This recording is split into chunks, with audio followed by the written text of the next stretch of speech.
Hello, everyone, and welcome to episode 148 of Masters of the Forge. As usual, I'm Adam, and this is Jason.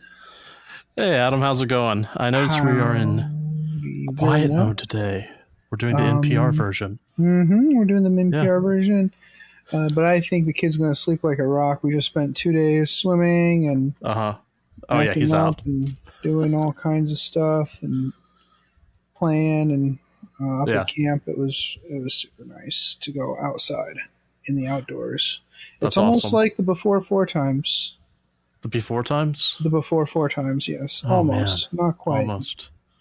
Not quite the before four times, but we got to pretend for a little while, which I'll take that. Was Tina Turner there in a bikini on a chainmail outfit? No, but that's in our that's in my hobby progress in a little bit. Okay. Awesome. Nice almost segue, Jason. Well done. That's what I get paid for, segues. Yeah. So what have you been up to in the way of hobby progress this week? All right. Funnily, okay. So I haven't got a lot of painting in because I just I do a lot of airbrushing, and I just don't feel like going in that room and dealing with that because that room's warm. So I've been doing a lot of building. I finally finished building the Indomitus, capital letters with a V instead of a U.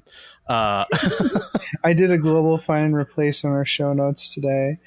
Because it was different like 2 minutes ago. All right. So I finally finished building the assault intercessors.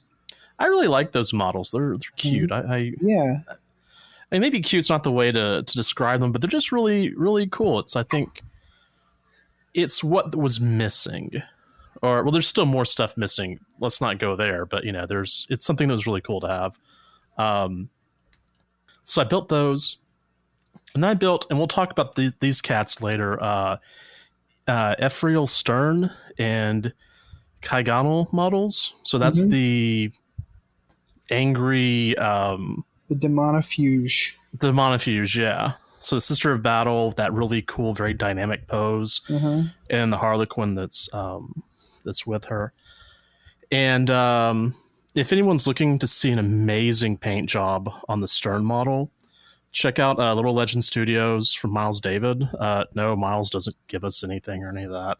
But he painted one with what he was calling a nadir highlight. So from the lowest point, he did a pink/purple, and instead of a zenithal, so it looks like she's being lit from below with this like kind of purple flames. Some incredible results, just mind blowing. I have done that technique with my Brimstone Horrors, and I was really happy. And I think him using that technique just really took that model kind of where I didn't expect it to go. So right, that's awesome.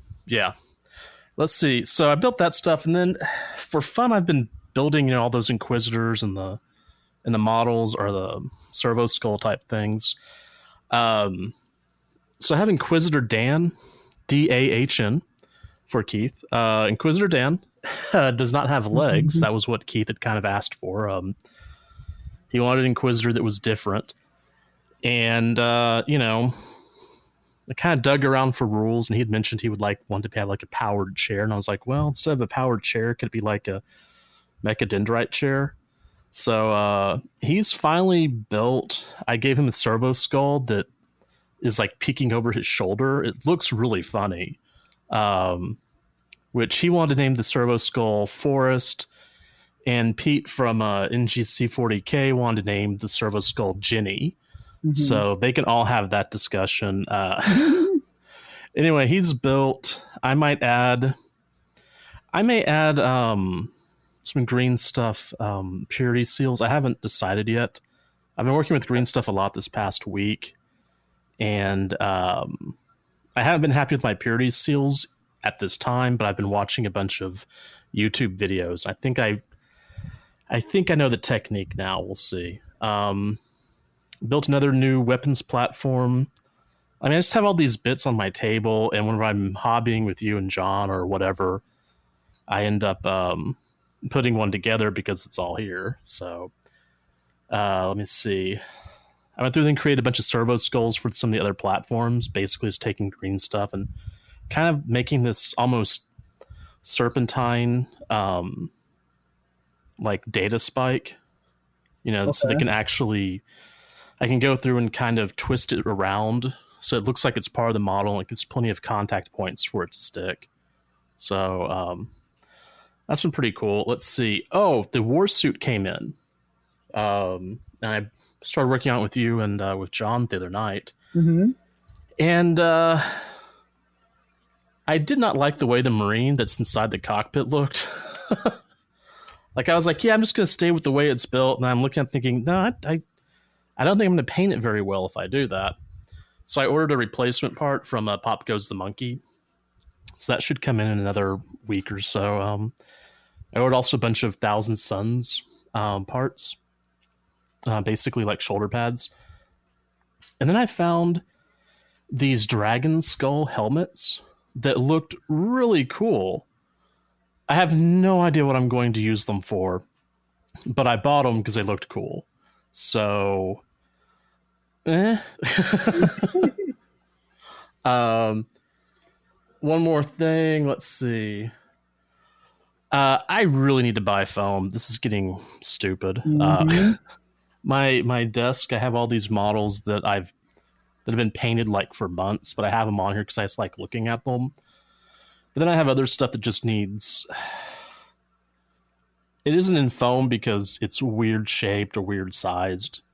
I mean, I've got to do that. That's not even a choice at this option. Yeah, you have to assume that you're going to add like 25% of the cost of your models and some kind of carrying or storage option, unless you paint slow, in which case don't worry about it. You buy some display cases and put your models in it. But I would have to devote half my house if I was going to do the display cases for all my models. So it'd be more than half your house, man. Yeah, it would be a lot. So foam is really the only option for me personally, and I assume for many people who rent or have small storage areas. You'd have to turn your game room into a display. One like of those where you just pull each... Yeah, well, they're on wheels, so you have to pull them out so you can actually walk in. Like hey, man, stacks at like the New York Public or New York City Library, like just like that you have to have like a little machine that moves them back and forth. Yeah, I mean that's that's what happens when you have 30,000 points in orcs, or however many points you have. I'm sure there will be another FAQ that'll make your life miserable. It's been updated recently. I gained a lot of points in orcs. I gained 2 armies worth in points for my entire Warhammer collection. So it was pretty cool with a new edition. Yeah. So I'm very excited about that. I started 8th edition losing a bunch of points because everything went down, and then everything went back up again. So all right, rock on. We're almost at the 40,000 points of painted Warhammer, so let's keep it going. Awesome. Well, I know that I'm pretty sure KR will put out I'm sure they'll put out a Indomitus, foam box. Yeah, maybe. I think there are a few that just make sense for it. There's a lot of like custom trace sets you can order that just kind of automatically have exactly what you need for some things. So yeah, that's pretty nice. And a lot of them generally come with like wood tray of pluck foam. Yeah. Just so it, that covers any weird stuff you might have, like those bikes. It's the bikes that I'm kind of most concerned about. How many bikes are you going to buy? Like you say you should get foam now, but like, are you going to be getting more of any of this stuff? Just plan ahead is all I'm saying, so you don't have to make another foam order. I don't know. Probably. I like the bikes. I just don't know if I want to go through and like do a bike army. Right. I messaged KR the other day and I said I need like $70 more in foam to finish. Okay, so I found out that the Seraphon foam, the Games Workshop foam that goes in their big old clunky cases, is almost exactly the size of the foam that goes in the KR boxes. Yeah. So I was like, well, I can just get some empty boxes, right, and have them shipped, and then I can get rid of that old GW case. And I was like, well, I need a little more foam than that, so I filled one box with foam and got an empty one, and it was like $30-something in shipping. And I'm like, ugh. Yeah. So I messaged him, like, I bought like $350 worth of foam a few weeks ago. Can you just hook me up with a free or reduced shipping voucher? And they came back with, how about instead we give you you actually pay for 2 full boxes, and then we'll pay the shipping. I'm like, you sneaky gits, because that phone costs you 8 cents. And yes, let's do this. So I have 2 double cases coming, which cool. should handle the Seraphon, and I'm going to get rid of that old GW case, and they'll all be in boxes and happy. Yeah. So well, some of those GW cases. I have a few, and I have them specifically for like the Inquisition army, my war band. That's the only thing that's in it. Because if I cut that foam up, who cares? I mean, seriously. Right. Yeah, it makes sense. Yeah. So for my hobby progress, I built the racks during a couple of hobby hangouts. GW, the racks have been out of stock for weeks on their website. They had a huge run on them towards the end of 8th. I guess racks were really good. I don't know. I don't really pay attention. Anyways, they were gone, and I couldn't fill out my... I kind of want to do the 3 detachment, like witches, Acolyte warriors, and Homunculus coven guys. Do that triad, and you basically just you need racks in order to do that. So the basic troops choice for the Homunculus covens. So they finally got it at Flipside. The funny thing is, Brian from Splintermind was the one who told me, because he and I guess a lot of people shop at Flipside. Yeah, they do on eBay, because the discount is really good, and the shipping. I mean, they got their act together at their warehouse. The Flipside does. Like, I don't think they screw a lot of stuff up. So I think a lot of people just like ordering from them, and they have a lot of stock too. They keep everything in stock. So. I built those, and I had a whole bunch of bits left over from my previous work with the Drukhari and also with these racks. So I built a homunculus out of just bits that I had. That's cool. So the homunculus is kind of made out of mostly witch parts and some homunculus parts. And the legs are from the... I think one leg is from one of the crew for the Raider, and another leg is from the Reaver jet bike, because it's like curled up. And I have her sitting on the back of a rack. So there's a rack that has like bones jutting out of its chest and like almost like half a cage. So I completed the cage so that my homunculus is sitting in the cage as like a baby carrier almost, and she's riding on the back of this rack, who's jumping over a bunch of bones and whatever. Yeah, it's probably one of the most dynamic homunculus you're going to see, because usually they're super lazy and they don't want to do anything. Well, she's taking it to a whole new level, where she's making her kind of Frankenstein's monster do all the work for her. She's just got her big rifle in her hand. She's about to shoot some people. Now, these racks I went through, and I actually bothered to magnetize all the options. I think. Okay. I mean, all the other stuff in the army is magnetized mostly, so I figured I'm not really going to buy a crap load of racks. I'm not going to buy another kit and do all the options again. So I figured I'd magnetize them. And I had also recently found some bits, the some of the missing pieces from the incubi that I did. So I built a complete Finecast incubi. I had 9 plus Drazar, so now I'll have a full unit of 10 in case I ever want to do that. Okay. I want to paint these as soon as I can, but it's been a hell of a time finding black spray paint and clear coat. I had to resort to using the internet to get clear coat. Really? Yeah. Okay. And, I had given up on Tester's dull coat a long time ago because Krylon was doing so well. Right. It was cheaper. And I think, like I said, I think they changed their formula, so they've been fine. They really haven't fogged up on me. Where after a while, the quality of the Tester's dull coat had decreased quite a bit. But Testers, I actually went online to see if I could buy Krylon, and it was actually more expensive. So I bought. Oh, yeah. I ordered 4 3-ounce cans of Testers, so we'll give it a try again, see how it does. Hopefully it works really well. Right. But yeah, that was the majority of my regular my Drukhari stuff, because I'm doing it for our league. That should be pretty much everything for a while. Once I get those painted up.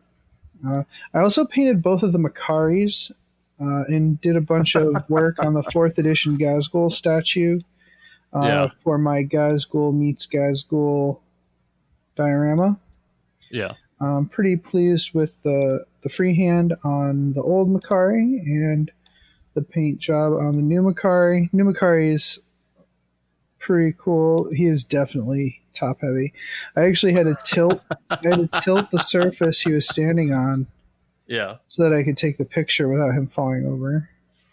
Oh, okay. He's pretty good. He'll be. Is he square base or is he round base? He's round. No, the new one. Oh, the new one. Okay. The old one's fine, even with a masking tape banner glued to his banner pole. Okay. But yeah, I turned the 4th edition Gazgul that I have into a statue on the base, which I'm really happy with how that looks. And that kind of completes that circle, having all the Gazgul models on the diorama in some way, shape, or form. Right. Also, I got a tube of green stuff. I'm going to start working on the Thunderhawk soon. I hesitate to say I want to have all this other stuff done first. We'll see. It'll just be based on what whim takes me, I think. Yeah. I've been doing a lot of outside stuff and, additional home and life things recently, so hobby time has been somewhat more limited than right. A few weeks ago. I also picked up Indomitus by Gap Thorpe on Audible. Oh, I need to pick that up. We're hoping to have him on. We'll see, with COVID the way it is, but hopefully we can have him on to talk about the new novel. Yeah, I need to pick that up. So I guess you can get it on EPUB. Okay, I'll do that. Mm-hmm. Cool. All right, let's talk about the games we didn't play. Okay. So I was supposed to get in a tabletop simulator game, but it didn't happen. Just because we decided to do hobby hangouts instead. Yeah, and that was good because it gave us, a chance to not only harass you, but it gave me a chance to harass John. And honestly, what else is there in life? Right, abuse your friends. Yeah. So I'm still trying to figure out how I'm going to build my Thousand Suns Crusade force, because basically a Thousand Suns can use summoning, and my narrative for this guy is, this exalted sorcerer is that he has a ton of, he just brings demons, and I just need to kind of figure out what I want to do there. I guess I could spend the points and make certain troops like horrors a permanent fixture in the list, but I don't want to give them any sort of upgrade because they're horrors.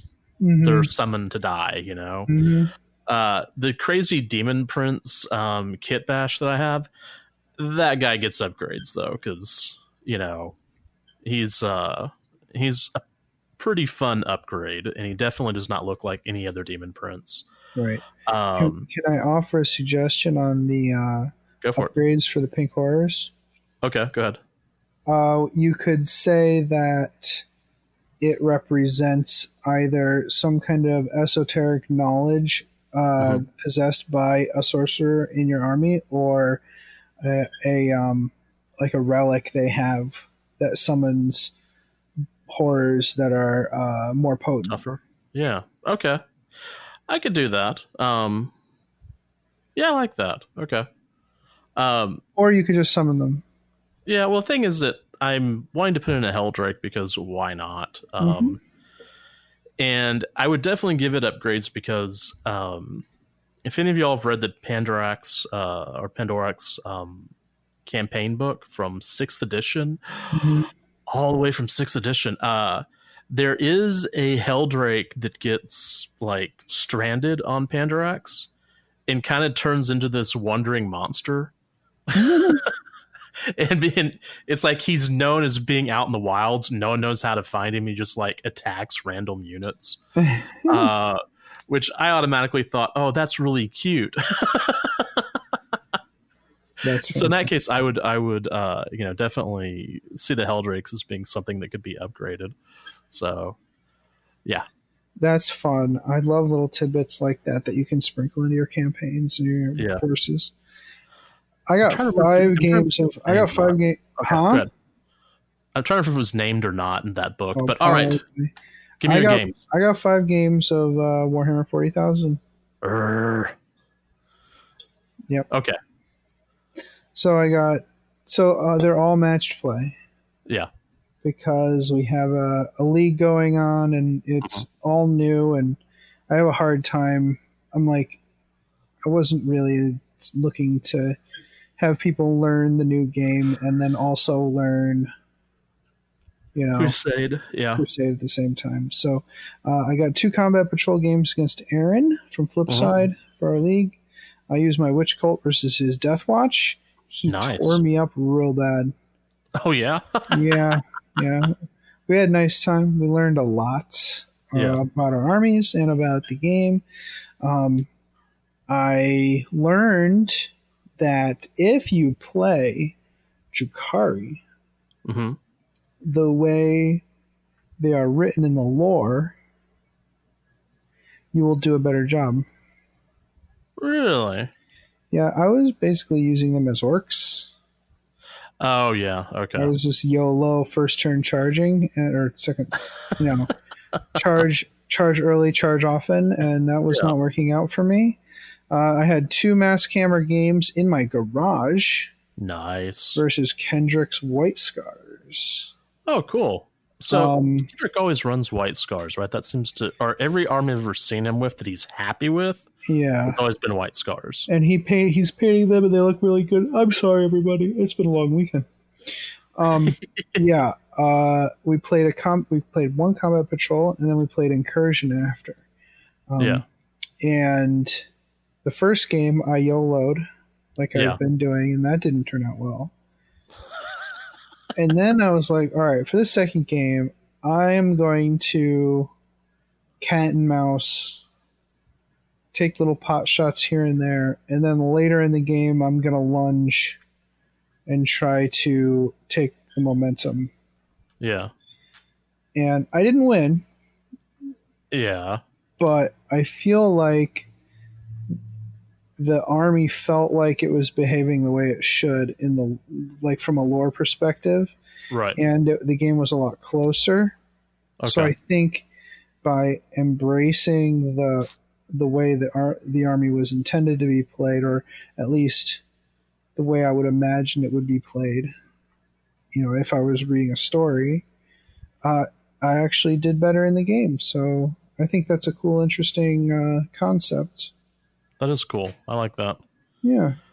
Was he using all bikes or? Not all bikes, but he was using. So my game with Aaron, my second game with Aaron had some of the new bikes, and Kendrick's, both of Kendrick's lists had bikes in them, and they were exceptional.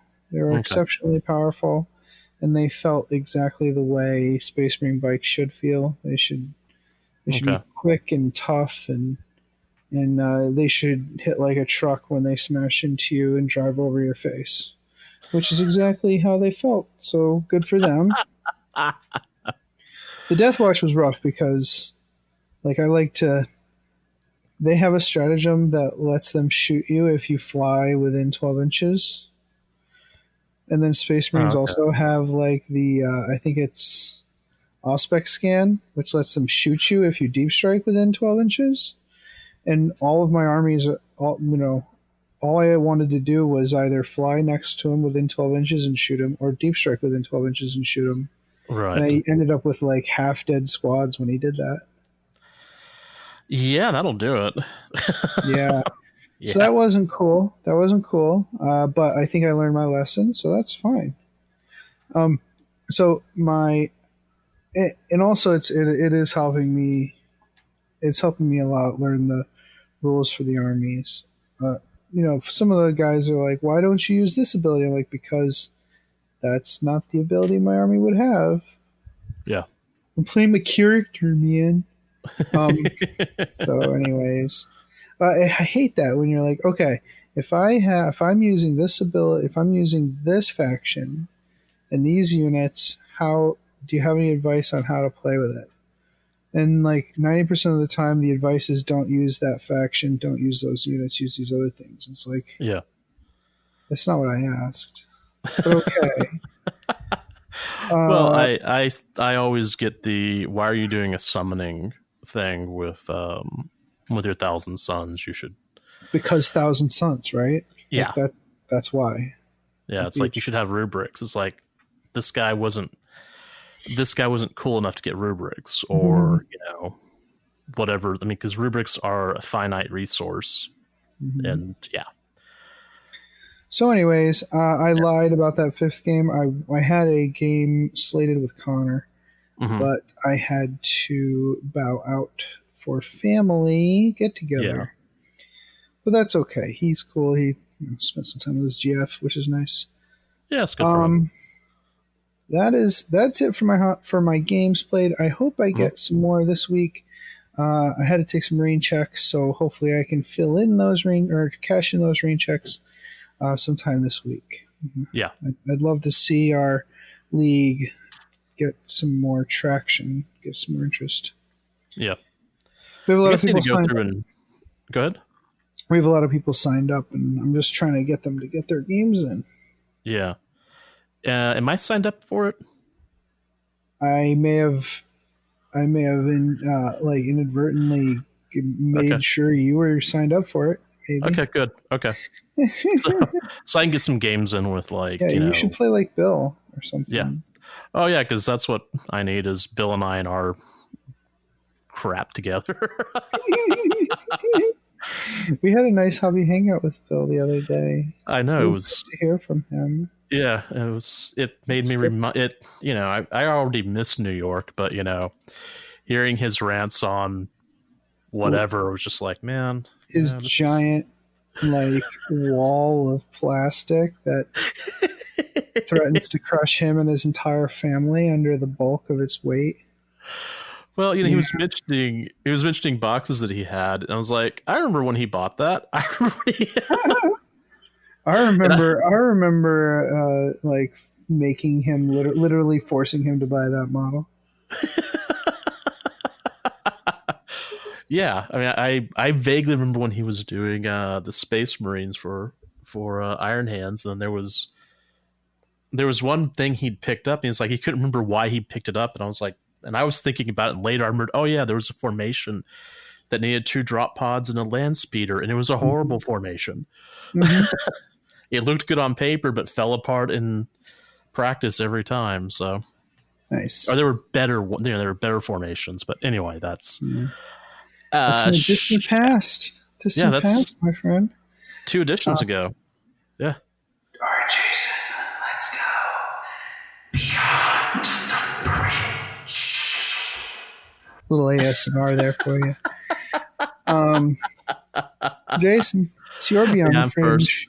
Topical muscle relaxant. I injured my back this last week while exercising, and you must smell like the cast of Cocoon.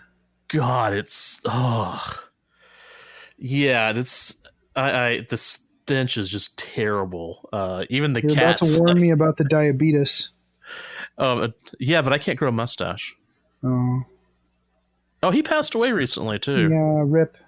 Rest in power, Wilford Brimley. Yeah, man. No, he's got that rad mustache. Whereas, if I don't shave for 2 weeks, people are like, you need to wash your face more often.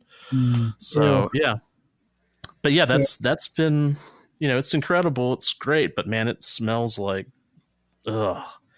All right, I'm gonna keep this going and say, Mark, I've been doing Couch to 5K again. It feels really good, but as such, I've been dipping into my son's supply of Desitin for my own needs.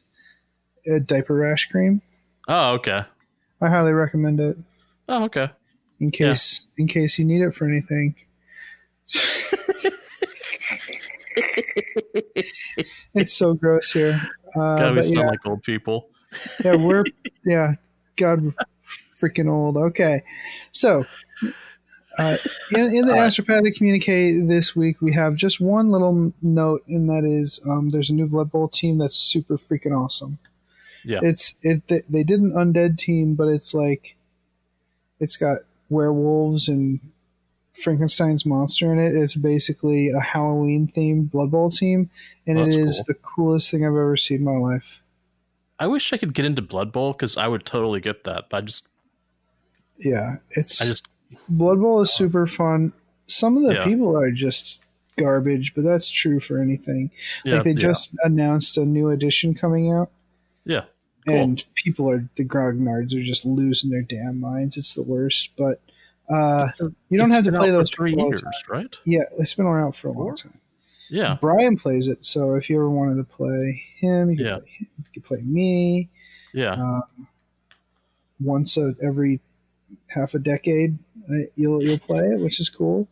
But they have, I have a halfling team, I have a orc team, goblin team, and Wendy. I painted Wendy's dwarf team a while ago. So we have a lot of teams at our disposal. I love Blood Bowl. It's on Tabletop Simulator, so even better. Yeah, even better. Yeah, I've played it twice, I think. And I mean, maybe I just wasn't. I don't know. It could have been just me not caring, or it could have been into 7th edition. Yeah. So I'll give it another try. I get it. We definitely need to get a game in. I want to start working on actually doing Crusade games because it's kind of important for the show, and also because I want to. So let's try to get together this week and do at least one game. And enjoy the new edition as we hope to be playing it. Yeah, I think it's what I've read on the edition, how we played, and going back and rereading stuff. I've been pretty excited about what we have in there. Right. I'm loving the Crusade stuff more than anything else, just because it was. I feel like this one talks to me. Wait a minute, that sounds weird. No, it doesn't tell me I'm pretty or to put the lotion on the skin, but Well, you don't want to get the hose, do you? No, I don't. I have very specific things in my life I want. We'll give this show the hose and take a quick break. When we come back, we'll talk about Psychic Awakening Pariah. Come here, boy. Get the ball. Come on, Max. Get the ball. Mom, Max won't get the ball. He's lazy. I think I know why your Zote is being lazy, Jenny. Why, Mom? Because you forgot to feed him his Zotabix today. Oh, no. Oh, yes. Zotabix contains all the nutrients and random animal parts a growing Zote craves. It not only provides our Zote with the energy it needs to play with you and protect our home, but it also keeps its chitinous shell fresh and shiny. Oh boy, I'd better feed Max his Zotabix. Yes, you had. Zodabix is made in part from Grade Max, A time for Astra dinner. Militarum post-engagement byproduct and is infused with 112 essential vitamins No, and Max, minerals down. harvested from your Zot's natural habitat, the finest desert depths. Ah! Zodabix is available in any shopping center on worlds where Zots are allowed or where the Imperium's inexorable influence has not yet reached.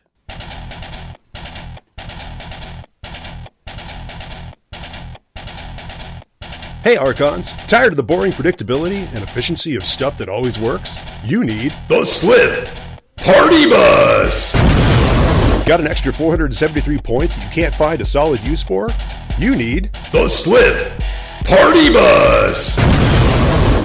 You could spend 420 points on 3 reliable Lance Ravagers pumping out 9 Dark Lance shots per turn. That'll only give up 3 victory points, or you can drop 473 points on 2 Archons, 8 Slip, and a Raider for 11 victory points. You need the Slip Party Bus! The classic Slip Party Bus. Still awesome. Party Bus! Still hilarious. Party Bus! It's the Slip Party Bus! If you love the Slith Party Bus, you'll want to check out our other exciting products. We have the Rack Wiffle Ball Bat, the Trueborn, and the Blood Bride. Trueborn and Blood Bride models no longer available. The classic Slith Party Bus, still awesome, still hilarious. It's the Slith Party Bus!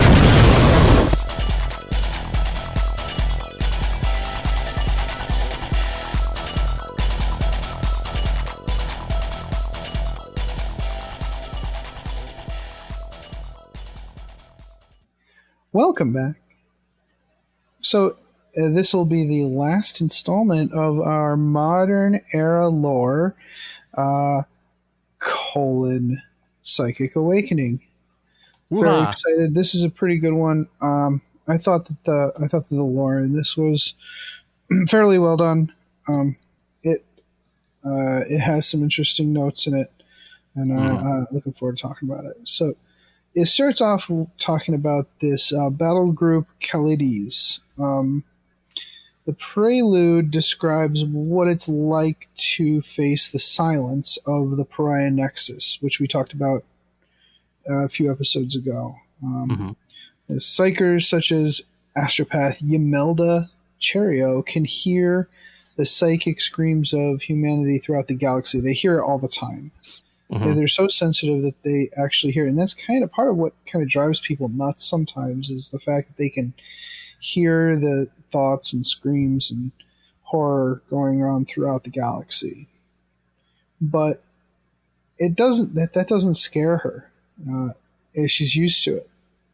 What really scares her is when she probes this region of space that we later come to know as the Pariah Nexus. That terrifies her. It's kind of this promise of the unknown threat. You don't know what it is, and it's just this lurking presence, in that it is not a presence. It is the absence of any life or thought or emotion, which is pretty Necron-y, if you ask me. Yeah. Oh, yeah. The book discusses some of the details of the Indomitus Crusade, which we may want to explore in more detail in a future episode. I'm wondering if I haven't read all the lore in the core rulebook yet. I'm guessing that there's more expansion on that. Some folks have been really giving kudos for the lore in the core rulebook and the new core rulebook. So I'm going to look at that. I've reached out to Gav Thorpe in the hopes that we'll talk about the novel. And hopefully we can expand on the lore for Indomitus Crusade in general when we do that. 3 fleets set out from Terra to reclaim Segmentum Solar and into the nearby void. Fleet Secundus set out for Cadia. Fleet Tetrius took to the west into the Segmentum Pacificus with the intention of hooking south into Segmentum Tempestus. They kind of expand on that one a little bit. Their Warlord seems really cool. Fleet Primus spiderwebbed out into various locations to the southeast, supporting each other in their efforts throughout the region. I think that these Indominus Crusade fleets are, like we talked about with the Mechanicus fleets previously, provide ways for you to start to craft the background of your armies and your games if you want to set them during the Indominus Crusade. And what's interesting is that now we're not having, with the books being set this way, or this edition being set this way at least, it means you no longer have to be, I guess, is tied down to a chapter world if you're a Space Marine player, which I find more interesting just from a lore point of view. Those Space Marine chapters that are on Crusade, even though I really don't like the Black Templars, Oh, they're the worst. Yeah, I mean, I could make a joke about, I only like Space Marine chapters that have their own book, but that's mean. So, that's fine. All right. And that was a quote for Mr. James Stagg. All right. So after the emergence of the Great Rift and the eventual regression of the Noctis Eternia, Terra was inundated with cries for help from throughout the Imperium Sanctus. Everywhere, that is, except the Nephilim sector, which was plunged into silence. As we discussed in our 9th Ed preview episode, the Nephilim sector is a region of space with the outer boundaries of the Ultima Segmentum Nocturne and Rin's world. Man, I'd love to see what they're going to do with the Crimson Fists. So cool. So, during the Indominus Crusade, the battle group Codius of Crusade Fleet Primus was... sorry. Now, I said everybody, Primus. if you're new to the Masters of the Forge, which you might be, I've noticed with that we've had an uptick in listeners, which is nice. We are not like your favorite fash douche YouTuber. We do not read. We do not read lore verbatim. We do show notes, and we research all of these things. When we come across a proper noun, we research it and see if there's anything interesting about it. But still, we do scripted sometimes, especially when it comes to these big lore topics. So please bear with us as we fight both COVID fatigue and outdoors visits and my terrible choice of vocabulary for these show notes. Oh no, I was actually laughing at Primus because when I said Primus, what came to Mr. Crinkle came into my head.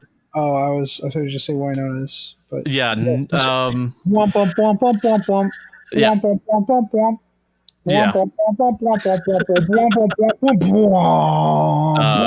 Yeah. For any of you looking for an incredible music video, Mr. Crinkle is quite possibly It's Les Claypool in a pig mask playing a cello while a parade of carnival workers moves across the screen. It is fantastically 1990s. You will love it. Oh, and the guitarist whose name I can never remember was running around in a Kiss mask. Yeah, great stuff. Okay, sorry about that. Huh? Where were we? I was talking about Crusade Fleet Primus. So I'm going to go back to the beginning of this notes because otherwise we're going to be totally lost. All right. So during the Indominus Crusade, Battle Group Codius of Crusade Fleet Primus was charged with the liberation of the Nephilim sector. Codius was led by Group Master Admiral Marin, known to his subordinates as the Bulgroks. What a great name. Mm-hmm. Although it was just a subset of the forces available to Fleet Primus, it was an impressive show of force, including Ultramarines, Black Templars, Death Watch, Night House Terran, Night House Morton, countless Astra Militarum, and the Titans of Legio Castigatum. All right. So there is the short blurb of the Legio Castigatum, which I'm going to keep butchering, in an old Drukhari codex about how they were able to repel the Cabal, the Black Heart, but their commander was assassinated in his amniotic tank only a few days later. Wow, that'll... Yeah, that's no brutal. hard feelings there. The battle group was also joined by Ordo Xenos Inquisitor Lord Kyria Draxus, who we're going to talk about a little bit later, and the Order of Our Martyred Lady, led by Ephriel Stern, the Demonofuge.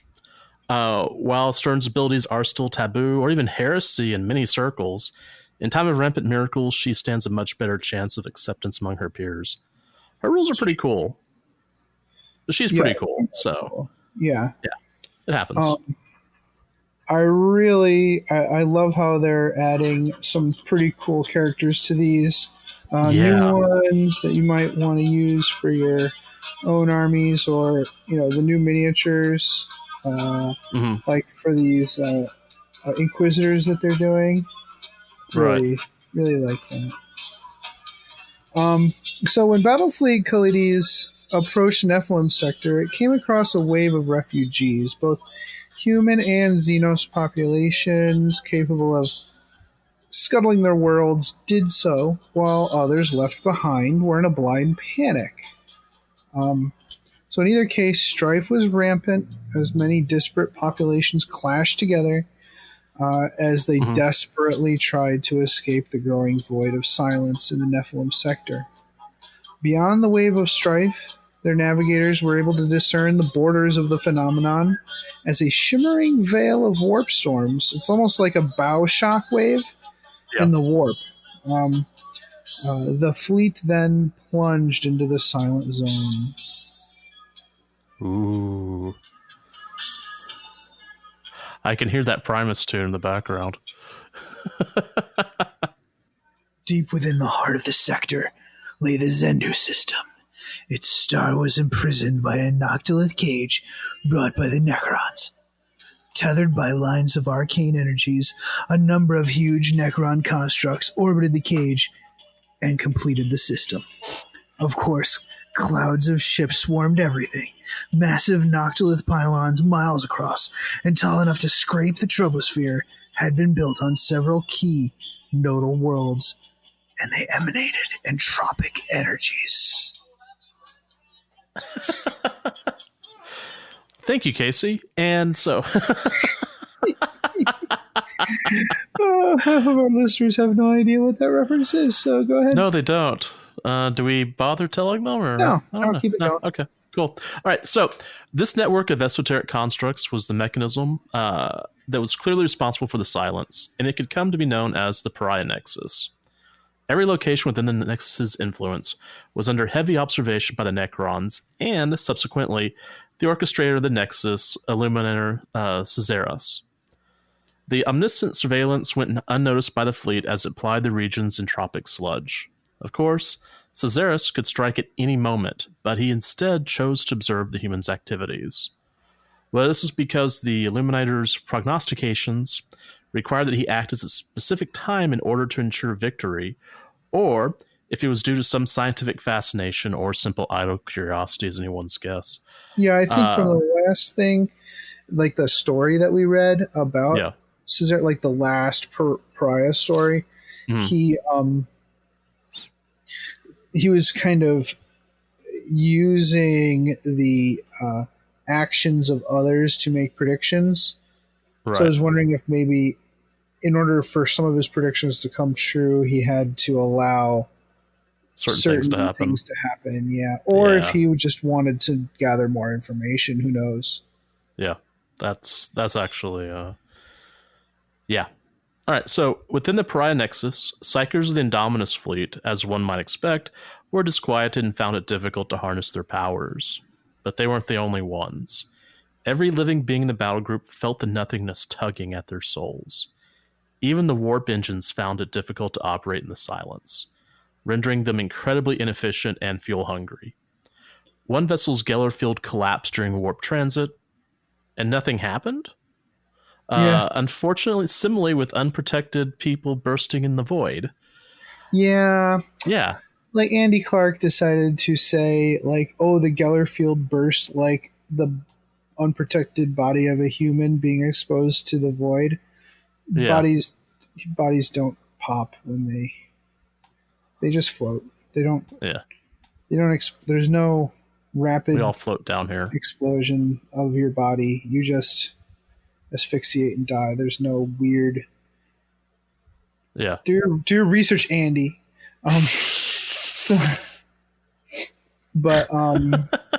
It's very interesting that, you know, in this becalmed nexus, that's the word they keep using, becalmed, which makes that's a great word because that's the word they use in old nautical times when sailing vessels were caught with no wind whatsoever, which is odd for like the ocean. Rhyme of the Ancient Mariner. Yeah, there's usually some kind of wind, but sometimes you just get stuck. You're just sitting there and you run out of food. So this becalmed area, even when your Geller fields go down, you don't get attacked by demons, which, you know, it's nice to not be attacked by demons, but it's also super creepy. Yeah. It would really annoy the orcs if that happened to them. Yeah, they'd be like, wait, what? Come on, guys. Where are our friends? I want to go play. Yeah. So even with these technical difficulties, the toll on personnel was far more grave. The malaise infecting the fleet was given the apt term, the stilling. Ooh. Death by commissar and suicide exploded through the fleet. Some individuals fell into a catatonic stupor. That's we read about that in one of the fiction stories we read. Yeah. Sanctioned psychers and navigators had to be assigned significant guard contingents to protect them from themselves. Oof. Few seemed immune to the effects of the silence. Even the Astartes chaplains seemed to be working double duty. Only the faithful of the Adeptus Sororitas seemed untouched by the stilling, which is a great way to kind of roll the faction into this new world, right? Yeah. I'm wondering how the librarians of the Adeptus Astartes handled it. Well, you know, they probably... So even they had a really hard time manifesting their powers. Interesting. Yeah, it was tough.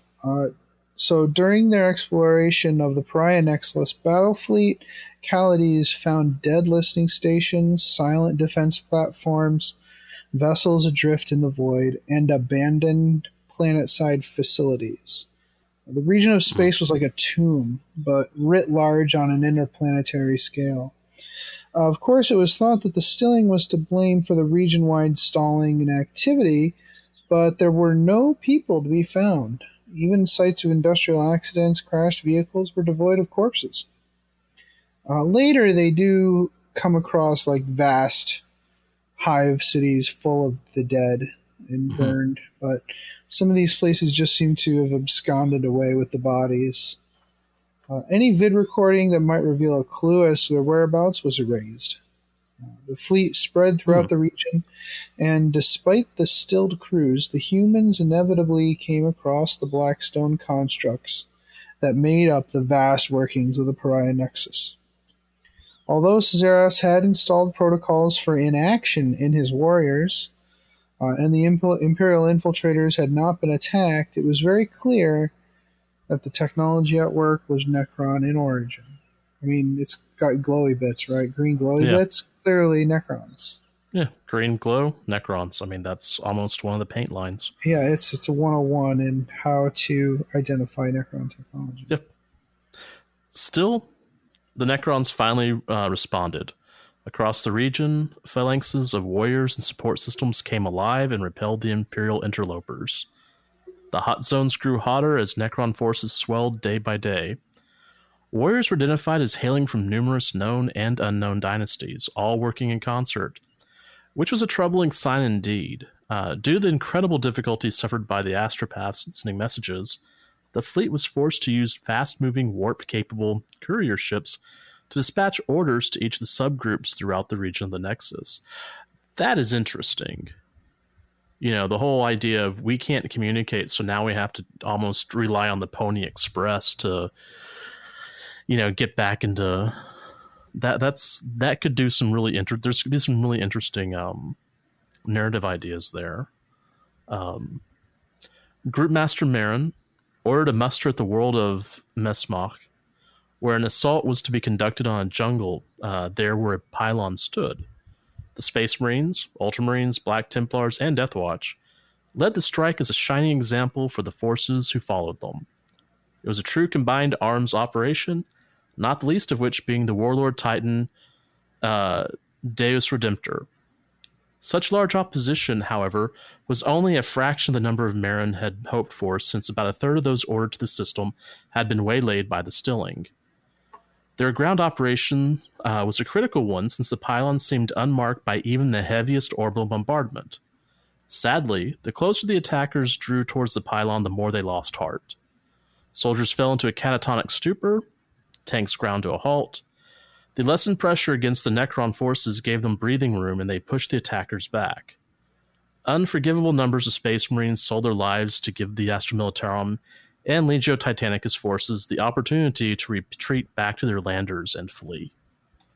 Ooh, it was a bad scary loss on their part. Yeah. The thing they're trying to assault just halts all advancement as even the Space Marines get closer. Like, yeah, you know, it's really it sucks your soul away. Yeah, that Noctilith.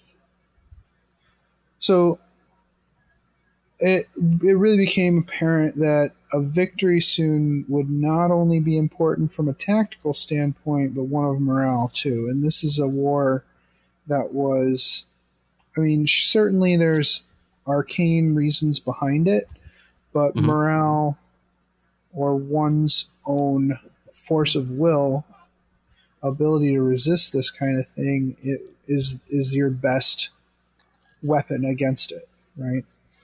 So an assault upon the frozen world of Karist in the Lomor system was suggested by the Demonofuge Ephrael Stern, a Sister of Battle who is known to have psychic abilities, or kinda psychic abilities. I'm not sure, really. I need to read that story. I'm sure Alexis would be shocked to hear I hadn't read it yet. The worst part is it's a graphic novel, so I really have no excuse not to have read it. I haven't seen it either. I what was it? The camp for pre-order and sold out before I knew it was up for pre-order. Dude. Apparently, when you get it and you open the box, they have sprayed rose-scented perfume inside the box. Are you serious? It's legit. Yeah. Wow. Okay. Right? Yeah, that's dedication to a theme right there. That is. Because it's Order of is it Sacred Rose? I can't remember. I think so. That sounds about right. Yeah, we mentioned it later in the notes. So the location was of key strategic value to the Necrons, as it boasted 3 dolmen gates. The transport method used by Necron vessels. Marin, that's the group commander, after much, the bulldog, as it were, after much prayer and internal debate, granted the sister the opportunity to lead the attack. You know, not much is made of Marin later. I feel like he was kind of dropped in early and given this pretty cool background, and then he just disappeared from the story. So I thought that was a weakness in the storytelling a little bit. I wonder if something else is in the book.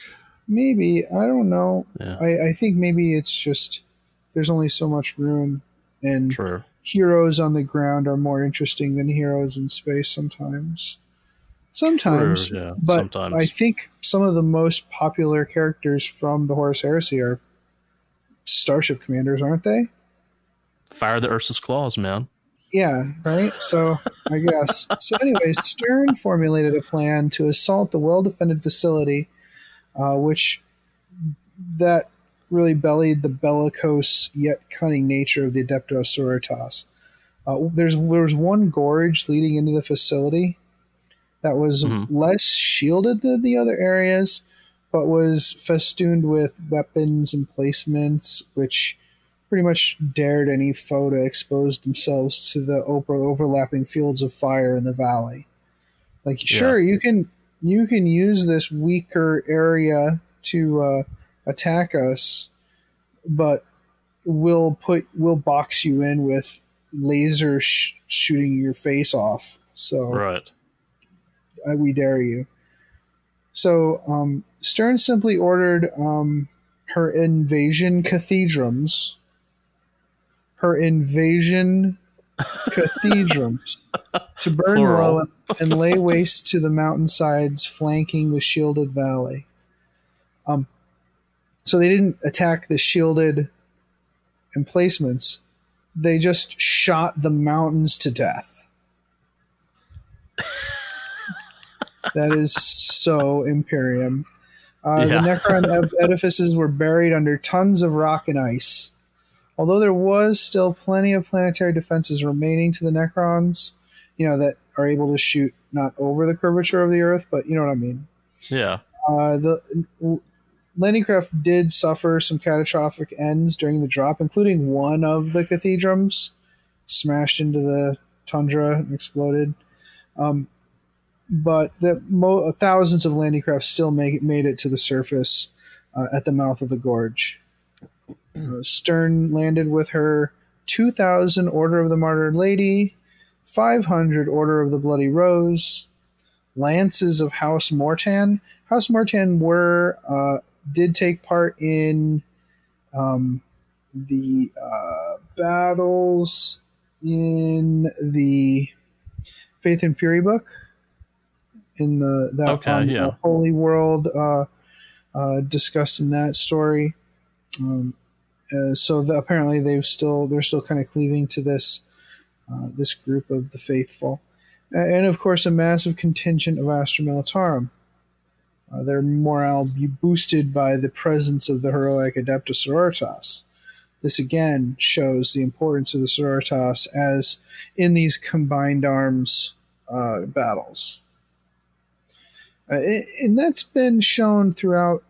And that's not a new thing. That was we saw that in all of the Yarick books and stuff where Sethano shows up, even though she's really scary. She's still a sister in battle. So, but yeah, those invasion cathedrals. There's a picture of one on page 14.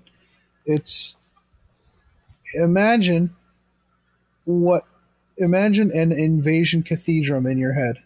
That is literally what it looks like. So, cool. Let's see, page 14. Yes, please. I do have the book right here. Go ahead. Yeah. Right? It's a floating cathedral of. It's a space cathedral with lots of guns. Yeah, it looks exactly like what I thought it was going to look like. Right? Like it's so big that the artist had to actually paint it with a somewhat muted tone because it's so far away that the haze is. And he still couldn't get the entire thing on the. No, it's still not the whole thing. Oh yeah, and the engagement that I forgot the name of was the Talitus War. Got it. From the Faith and Fury book. If you want to go back and learn about that again. All right, so Farron Shimvok. Oh, you did it. Yeah, got it, man. All right, utterly contemptuous of the mortal rabble at his gates. Well, he's a Necron. What do you expect? Yeah. Personally led the counterattack down the valley against Stern's forces. Both commanders engaged their armies with equal certainty, Shimvok in the Necron's technological and ideological superiority, Stern in her people's faith in the Emperor and power of the Emperor himself. Stern also had reinforcements queued up. Ynnari! Yeah, there we go. There's your Eldar. Who were there to strike from their webway. This was not to be, however, as Keganol appeared by her side during the battle to deliver the news, in lyrical tones, that the Ynnari had been waylaid for whatever reason. Stern did not lose heart, quite the opposite, in fact. So Kaganel is a Harlequin. He is a disgraced Harlequin. Right. It's funny because in this story, he actually performs his words. It's really interesting. I haven't read that part yet. Okay, I'll have to check that out. Funny. It's really funny. So yeah, Stern is she's using whatever tools she can to save the Imperium, which is probably another reason why some folks consider her a heretic. Well, what's interesting, and we'll talk about this more later, is that Inquisitor Draxus, is kind of that same way, and does use Eldar technology, and the implication in her lore is that she has hung out quite a bit with the Eldar. So, but anyways, we'll keep going with the story. As one of the Dolmen gates exploded and a cheer rose up in the ranks, Stern summoned the power of the Demonifuge and flew forward, tearing into the Necrons with bolts of cleansing faith. More importantly, Stern's unwavering faith permeated the beleaguered Imperial forces, giving them new vigor in their fight. Even troopers who had succumbed to the stilling blinked, stood up, and fought once more.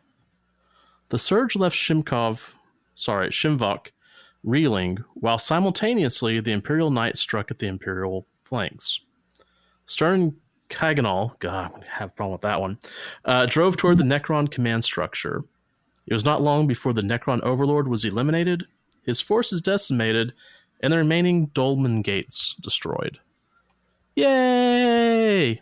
Yay! Good job. So yeah, this was really interesting. Does Stern fly? Is that a weird? Like in the story, she flies. I don't remember, but I know that she is always kind of depicted as being very dynamic. Yeah, that's true. Yeah. Well, it was cool how they defeated the enemy, and it was really interesting the fact that the stilled guardsmen stand up in the aura of this faithful, I would almost say, saint of the Emperor. Yeah. There is a cure for the stilling, and it is faith. Stern kind of reminds me of Saint Celestine in the whole, you can knock her down and she gets right back up, and that's pretty incredible. That's because she'll never let you down. Was that a Rick Astley pun? No. Did you just Rickroll me? I did not. Okay. Just checking. Because she's a living saint. If she gets knocked down, she'll get back up again. You're never going to keep her down. Oh no, it's a Chubbawamba. Okay, right. Sorry. No, I'm sorry. So courier vessels were sent out beyond the Pariah Nexus, and they returned with the Celis Faithful, priests which could bolster their forces and additional reinforcements. Priests were installed at the vanguard of attacks throughout the war zone and among those toiling in the bowels of battle groups of vessels in order to ward off the stilling. Obviously they don't have the same effect that Stern had, but it helped. On all fronts, the Imperium was gaining momentum and reducing the effects of the Pariah Nexus, if just by a small amount. Of course, Illuminator Cesaros didn't allow himself to consider that the humans' faith in their god could repel the power of the Necron entropic forces. Duh, because the Necrons weren't atheists by any means. They simply believed in their superiority over the gods, which is sure. They had defeated the Catan after all, so okay, that'll do it. Yeah. They have a history of killing gods or imprisoning them. Yeah. That tends to make one vainglorious. Still, he worked diligently to figure out how the humans were resisting the Nexus's power. His plan was to allow a few human operatives the opportunity to gather enough information to be interesting to the leadership and escape with that information. But he infested those operatives with mind shackle scarabs so that they could be tracked and manipulated. So he wants someone in power who knows what's going on to show up on his doorstep so he can capture them. The Imperium still could not reason a way through the defenses erected around the pylons themselves. It was Lord Inquisitor Kyria Draxus who made it her personal mission to unlock this puzzle. As if by some miracle, a small contingent of Tempesta Scions who had returned from the Traditia system with loads of information hinting at least one pylon on 3 worlds each, which had been ripped off their orbit by an unknown device in the void. So yeah, there's definitely something interesting there. Fortunately, Inquisitor Draxus knew a mind shackle scarab infection when she saw one, and she knew what was going on. She still planned the operation on the Traditia system, but she went with eyes open and expecting a Necron ambush. Draxus brought along Stern as a wild card that she was certain Caesaros would not anticipate. With them came contingents of Deathwatch, Black Templars, Sisters of Battle, and Tempesta Scions. Each of these groups either represented a peerless skill and experience against the Xenos foes they would be fighting, or an unparalleled faith and zeal. So, a force literally designed for this task, which is really nice to see in a faction that often tries to, everything is a nail. Right. Yeah. Right. Everything. Yeah. Yeah, this isn't lots of hammers. This isn't Zendu itself. So it's another world. Yeah. Here. All right. So the combined strike force offered 2 feints against the world's defenses. One of Black Templars and another of Sisters and Scions.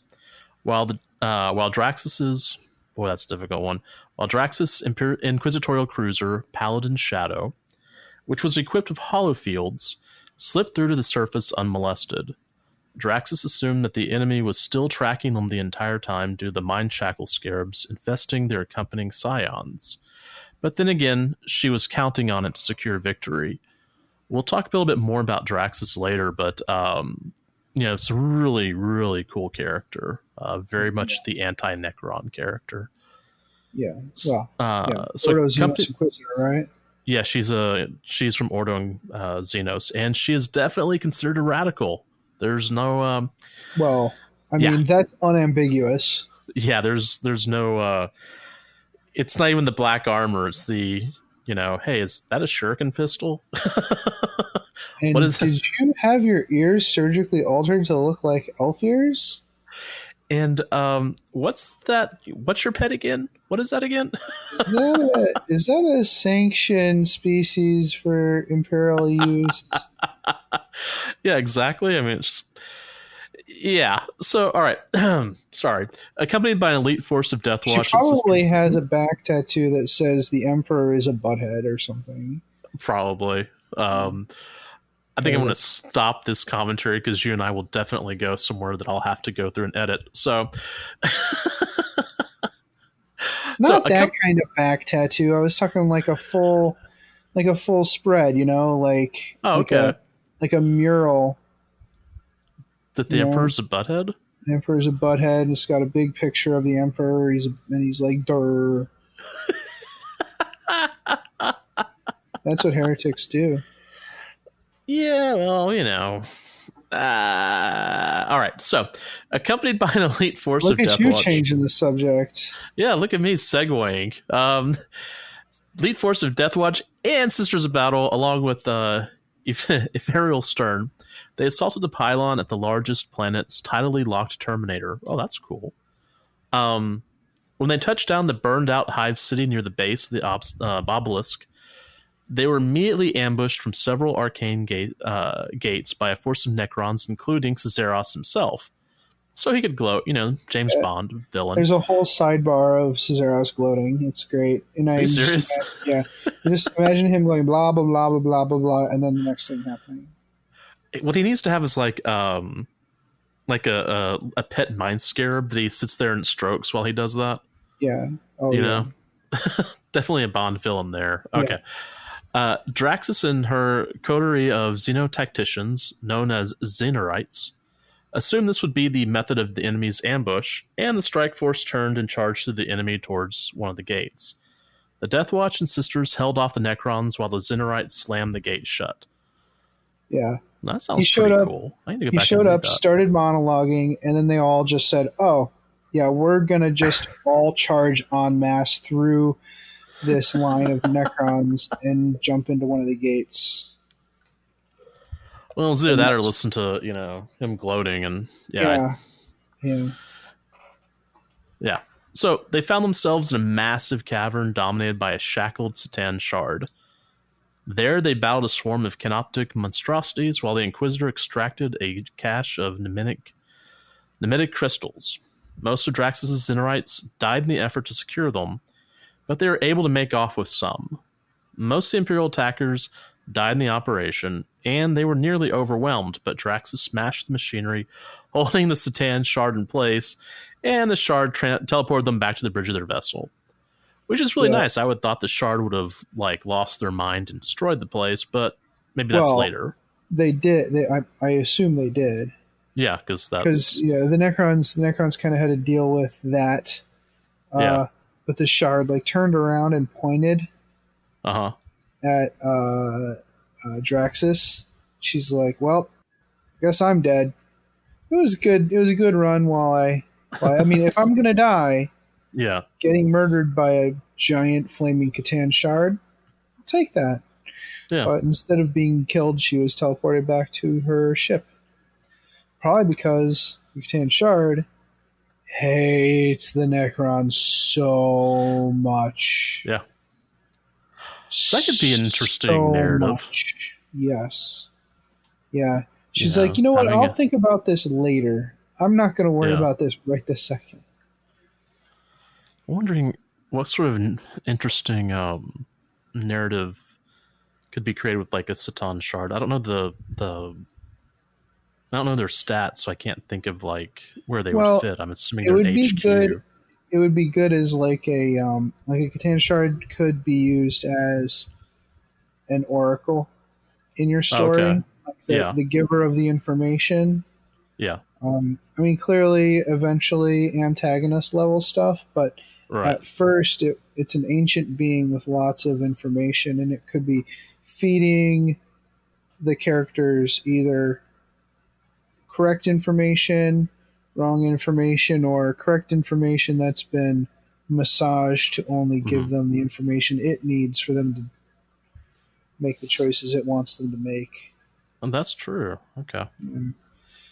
So, again, there's an Echoes of Awakening section. I almost want to go through these and see if there are if there's a thread of a narrative with some of them.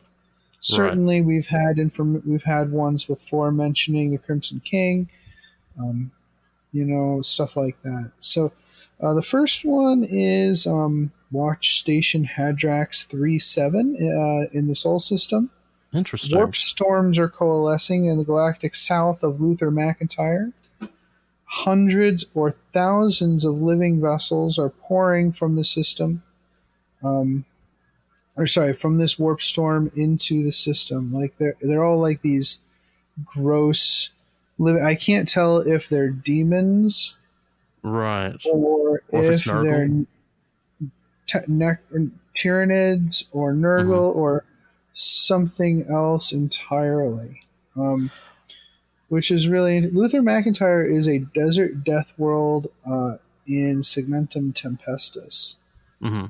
So I guess it must be that it's this death world, and it's it has a bunch of whirl years on it, orcs, Necron. It's a tomb world, and there's ambles. So Okay. It's hard to say. Like it's been around since Rogue Trader, so it's hard to say what it is that's coming from that area. Yeah. But they probably did that on purpose. So if I remember right, Indominus Crusade, this era, this Indominus Crusade is happening at the same time as the Cadian Gates? Or it's just afterwards or something like that? It's before the big... I remember that the timeline's a little odd here. Yeah, this is during the Indominus Crusade. Okay. So it's been kind of ambiguous when the stuff is happening, right? When stuff is happening in these books, and it's kind of all over the place. Which the timelines of the timelines of 40K are, and especially the new lore, are mixed up anyway. So yeah, you could say that this is happening before the events of Vigilus. okay. Or it's happening at the same time. Okay. Or it's not. Like, it's hard to say, but clearly this is during the Indominus Crusade. Got it. Okay. It's very interesting, and I'm not sure. I think I'm going to guess Chaos because the Tyranids don't use the warp, or if they do, they're getting messed up by it. So either way, it's not great. There's an after-action report by Gunnery Sergeant Harker, and he describes the new Necron Canoptic units. That was likely a tease for those units, right? Before they came out. There is a warning of the Hand of Abaddon, which is nice. Oh, that is nice. Okay. A message to Inquisitor Draxus about the stilling of a world, but with slumbering specimens untouched by the Necrons. And then they also walk on the crunching remains of stilled birds, which is really weird. Yeah. There's a Nurgle Omen. The final fleet takes sail is the quote, which is really interesting. That is interesting. There's an Explorer that might be tied to the first one, the first that we were talking about, the living vessels. Yeah, it's possible. It could also, with Nurgle, that could be related to the last book. Demon War of the Spider. Yeah. War of the Spider, there we go. Where, there was that fleet that was taking off, although I don't know if they would have called it the final fleet. Yeah, like a Death Guard thing. Explorer ship near the Trehax Void Station. They experience a weaponized gravitational field. Mm-hmm. This is one of the ones that was talked about at great length on the internet. It was near the galactic core, and the vessel was of a species thought to be extinct. And the truncated word "squaw" something, it was mentioned in the communique. So people are thinking squats, and I would have to agree. That's the squat homeworlds were near the galactic core, and a gravitational weapon sounds like something the squats would use. Yeah, it'd be nice to see them back. Yeah, it would. It would be nice to see them back in a... I'm not sure if they would be a support role or if they would use the Age of Sigmar models. We'll see. Ooh, the Sigmar models would be nice. Of course, they are nice anyway, so... Yep. The next one is an intercept. Space Wolves are hunting really weird orcs that include like clawed hooves or feet, like beasts of burden, and wagons being pulled behind, which sounds like a Snakebites release to me. That'd be nice. Cyborgs or Squigoths or something like that. Yeah. If they are phasing out Forge World resin, which is one of the rumors that's out there, it would behoove them to transfer some of those to plastic, and plastic Snakebites specific models would be really, really cool. Yeah, I posted a picture of this snippet in one of the orc groups, hoping for some insight or perhaps some excitement or some speculation, just a fun conversation. And the first comment was, it's probably just more Space Marines, because that's all GW cares about. So I'm like, okay, well, I hope you guys die in a fire later. I'll talk to you another time. Talk to you never. Okay. Talk to you never. I hate these people so much. Anyways, there's a astropath discerning a message from Captain Asechlus from Strike Cruiser Ithaca's Vengeance. I forgot to look that up, but I don't think it's anything. They're part of the important part is they were part of Crusade Fleet Quintus. Yeah, which is not mentioned in the story at all. Oh, like there were three Crusade fleets. Which means, these books are kind of intended as unreliable narrators, and it would seem that there was a fourth fleet. Or no, Quint is 5. 5, there are 4 or 5 fleets, and some of them just went away. Or this could be a broadcast from the future. True. Yeah, because they do talk about how this is sometimes the messages come in at weird times. So yeah, you're not wrong about that. Or the past. Or the past. Yeah, it could be, something even farther back. Well, Crusade Fleet, right? It might not be Indomitus Crusade. It might be the other Crusade. Exactly. Yeah, that's... Yeah. Wow. That would be really interesting. It's a great way to play around with that lore. Yeah. Yeah. Yeah, exactly. So the last thing we have here is... another note, or one of the last things is to serve the Crimson King, which you do want to do. Crimson King loves you. He wants to embrace you with all 18 arms or whatever. That's right. And there's an order from Abbas Sanctorum that all Sororitas should take up arms. This would imply that even the normally less fighty orders should do so. Yeah. So I'm sure that won't go badly. No, it'll be great. It'll be fun. There's a Space Hulk headed towards Catechin.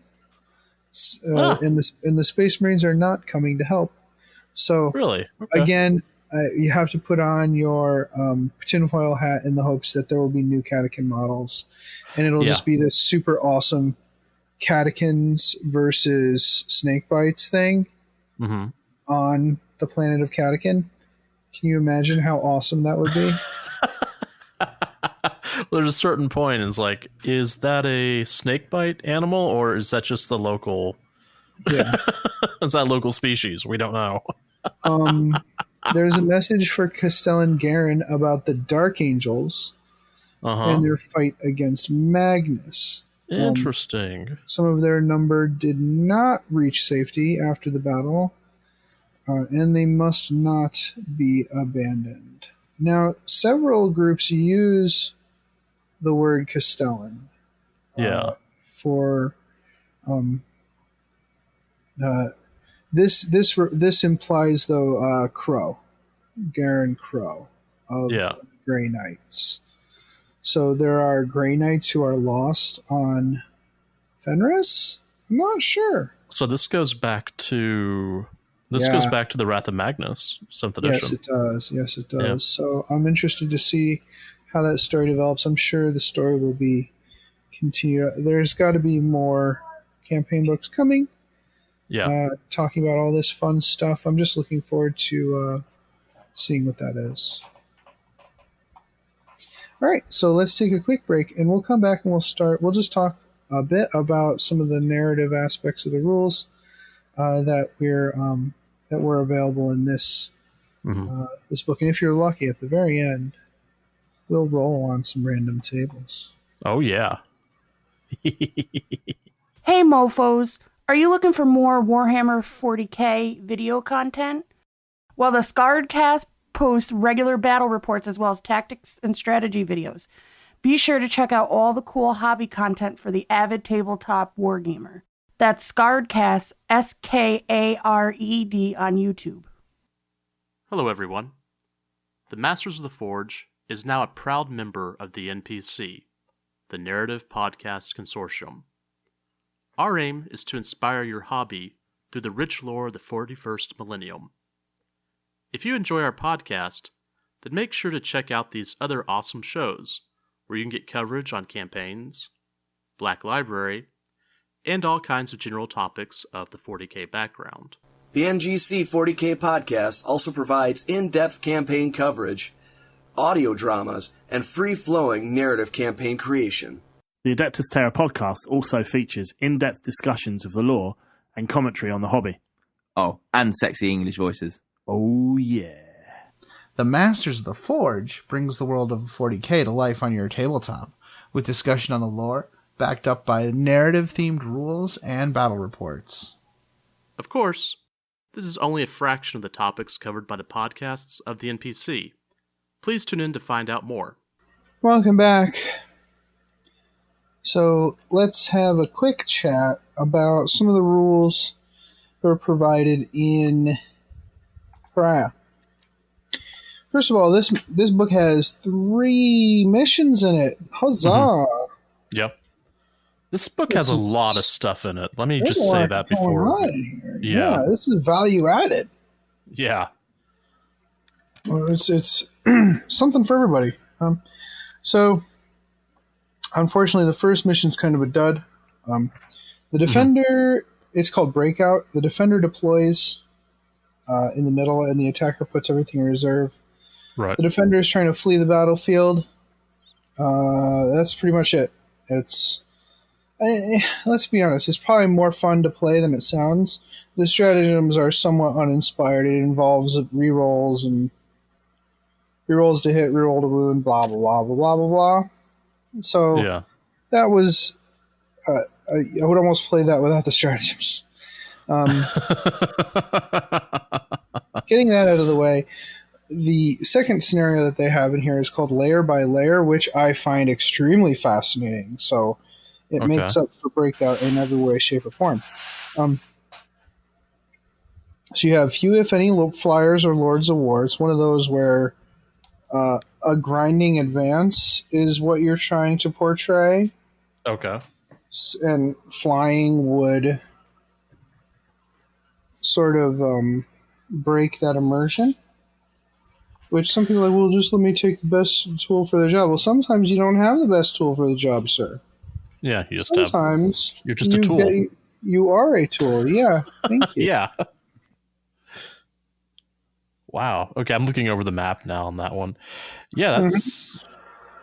You know, your 100 and however many Necron warriors you had would have probably worked really well on that. Yeah. So... but your orcs would do really well. The map looks like a flag. Yeah, it does. So it's broken up into... Oh, goodness. 6 zones. No, 5 zones, sorry. Imagine on the left-hand side, you have a 12-inch deployment zone for the attacker on one of those short edges. Then you have a 12-inch no man's land. After that, you have 3 more stripes that represent deployment zones depending on what turn it is. So the defender's turn deployment zone, defender's turn 1 deployment zone is the first 15 inches, and that zone has 3 objectives in it. Then in their turn 2 deployment zone, which is also 15 inches deep, that also has 3 objectives in it. Lastly, the last deployment zone is the last 18 inches, and that's the turn 3 deployment zone, and that also has 3 objectives in it. The defender can deploy their reinforcements in those zones on those turns. Okay, and it's really interesting, and the attacker is trying to destroy the objectives in those zones simultaneously. So you can't destroy the second row of objectives until you've destroyed the first row of objectives. Interesting. It's kind of like a salt the earth strategy. Yeah. Yeah. Very interesting. Yeah, I like it a lot. And some of the stratagems are cool. Like there's one stratagem that lets the defender actually detonate their objective markers. Mm-hmm. Because if their opponent's going to destroy them anyways, you might as well just dust off and nuke the place from orbit. It's really the only way to be sure. That's right. So says Ripley and Hicks. Yep. Yeah. It's really neat. I really like this one, and it has some really cool narrative notes in it. Like each of the rows is different. Mm-hmm. So the first row is breaching the periphery because it's the edge of the battle area.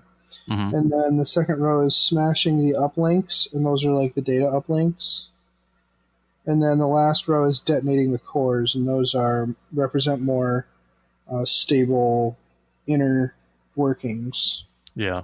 You can call those whatever you want, but it implies that they're for different tasks and different things and different importances. You'll have to have an army that can move too. Yeah, I think it's intended to have a slow advance, but you're gonna I think the Harlequins would have an easy time with this. Right. You know, it's obviously meant to be an Imperial march moving forward, but to be honest, you could use whatever you want, and it would work just fine. I would not recommend Terminators. Yeah, that's probably not a good call. But yeah, there's other stuff out there. I mean, you gotta, But considering you have 6-7 turns to get to the other edge of the board, I mean that could, ends it into battle round 6. So yeah, okay, it could be done. Yeah, cool. So yeah, and in that one, the defenders dividing their army into those 3 groups prior to the game. So you'd just have to pick one at a time to deploy them as the game goes on. Yeah. The third one is really interesting. It's called Extraction. I think this one is a mission that has promise, but could be a little better, and I'll explain why. Okay. So it's got a normal, Dawn of War style deployment where you're 12 inches from the center of the battlefield, along the long edges, your deployment zones. But there's also the attacker has 3 circular zones along the center of the battlefield. And those are where the agent is located. So at the start of the game, the attacker secretly notes which circular section the attacker is located, the agent is located, and that agent can be accompanied by 1 squad of elites or troops. You don't put them in the battlefield, and you're also intended to put some pretty hefty terrain in each of those 3 locations. So you can hide them, So you can hide them if they're discovered. And you discover them by the defender actually moves their models, moves a unit within the 6-inch zone. And at the end of their movement phase, if they declare if they're searching that area, and if the agent is there, then they're revealed. Okay. I would, for 9th edition, I would change this to make the search site action an actual action, like by the rules, the action or even a psychic action. Oh, okay, yeah. But regardless, you can only do that once per turn, so it's not like you can move up 3 units and search all 3 of them. Yeah. Because that would be not good. But yeah, that I thought that Extraction, having the attacker, the attacker is almost on the defensive, which is a fascinating concept. I like this. I like the idea of the attacker of a force trying to come in and extract someone who is trapped behind enemy lines. Yeah, that's pretty cool. It's a fun play on the one from the core 8th edition book where we were using centuries and stuff. Oh, okay, yeah. Without the complicated centuries rules, obviously. Yeah, this is interesting. I do like the layout of this one. Mm-hmm. And you definitely have to have a pretty good sized well, no, it's just a 4x6, right? Yeah, it looks like it. Yep. So those are the scenarios. Jason, do you want to lead us in to talk about the new Inquisition rules? Oh yeah, the new Inquisition rules. What a show! All right. I'll try not to make any more puns about the Inquisition or any of that. Okay, so yeah, finally we have the Inquisition. They have returned with, rules at the tail end of 8th, which, if you remember 7th edition, that's when the Inquisition rules showed up also. So let's talk about some of the abilities that they have. These are kind of quote-unquote army-wide abilities. And the reason I say quote-unquote army-wide is that there aren't a whole lot of Inquisition units. It would be unbelievably difficult, and it'd be doable, it could be possible, to actually create an army that has only Inquisition keywords. But as I'm thinking about it, it'd be rough. So let's talk about these abilities. First off, there's Quarry. So units with the Ordo Malleus, Hereticus, Xenos, or Ordo Minoris keyword gain the ability below.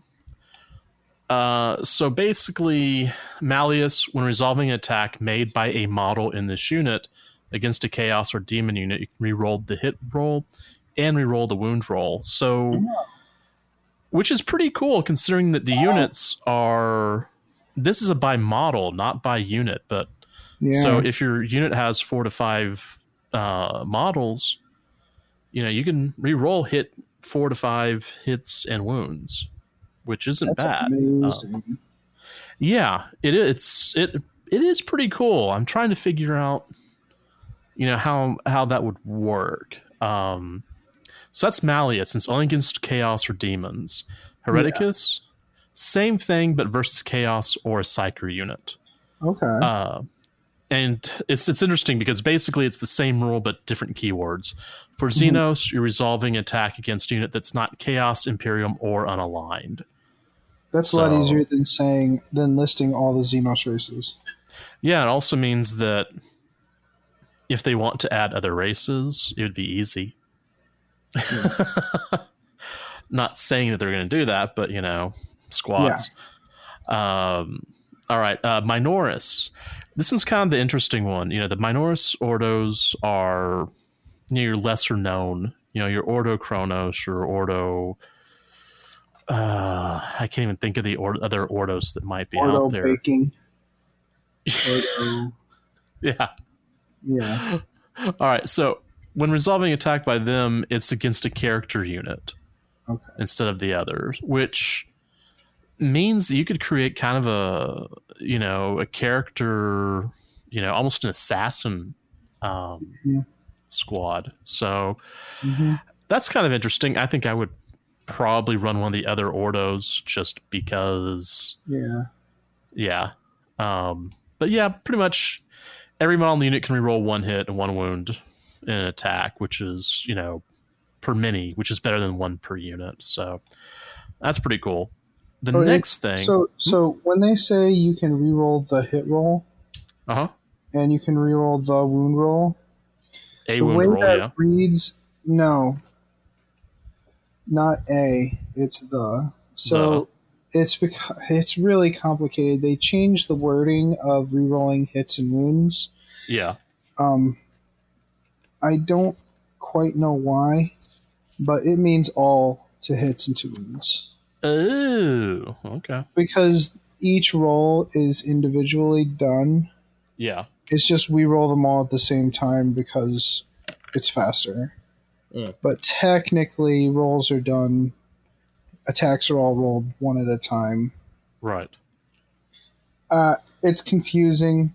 I don't know. Yeah. Yeah. Either way, all hits and wounds, which is really good.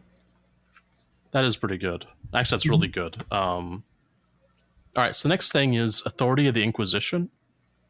So infantry with this ability can embark aboard any Imperium transport model, even if that model normally only permits models with other faction keywords to do so. So, for instance, I bought a Corvus Blackstar, the Deathwatch flyer, as my ride for my my Inquisitor, without realizing, that I just thought it would be cool. And then I was like, oh, I don't think I can do that. In our narrative but games, this we wouldn't care anyways, right? Yeah. We would just say, just do it. I don't care. Yeah, but this actually allows that to happen.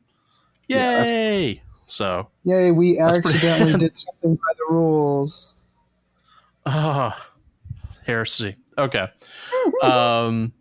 So all of the restrictions apply normally. So, if you have Inquisition Terminator models, which is going to be that one Inquisitor, they can only embark aboard a transport that specifically allows Terminator models to do so.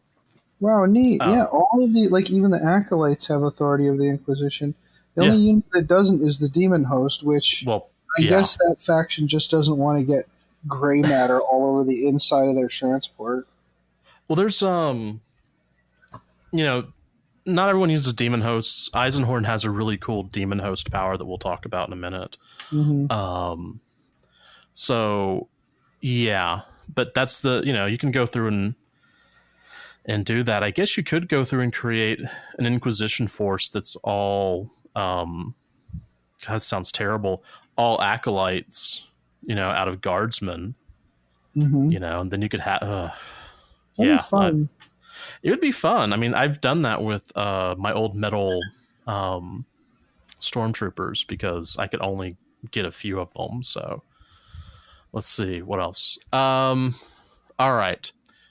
If your army is battle forged, the following apply. Please be aware this is a paraphrase. Your rule, you need to go through and really read this. All right. No, go ahead. It's confusing. It's a little bit confusing. It's a little wordy, although I can see, as I was reading, I was like, oh, that's what that means. Okay. So you can have no more than one Inquisitor per detachment that only contains Inquisition units, which means you're limiting the detachment to a patrol detachment. Pretty much. Because every other detachment needs more than 2 HQs, right? Or more than one? Well, like the fast attack ones and stuff, but I don't think that would be easy to do with Inquisition. So yeah, I think you're basically looking at the patrol. Yeah. And then you can include one agent of the Imperium unit in each Imperium patrol, battalion, and brigade detachment in your army without those units taking up slots in those detachments. So you could have a filled out battalion and then add on an extra Inquisitor. And it wouldn't take up anything. This inclusion does not prevent other units from their detachment from benefiting from abilities that require every model in your army to have that ability, like combat doctrines or chapter tactics. An agent of Inquisition unit or Imperium can be included in a patrol, battalion, or brigade detachment. In this manner, is ignored for any rules that state all units from that detachment must have at least one faction keyword in common, and when determining your army faction. Yeah, it's a little confusing. Basically, what it means is you can add an Inquisitor. Yeah. And it doesn't mess your stuff up. Yeah, that's exactly what it is. It's, we're not trying to make things more difficult. So that's pretty cool. And when you really think about it in the lore, that's actually really appropriate. So let me see.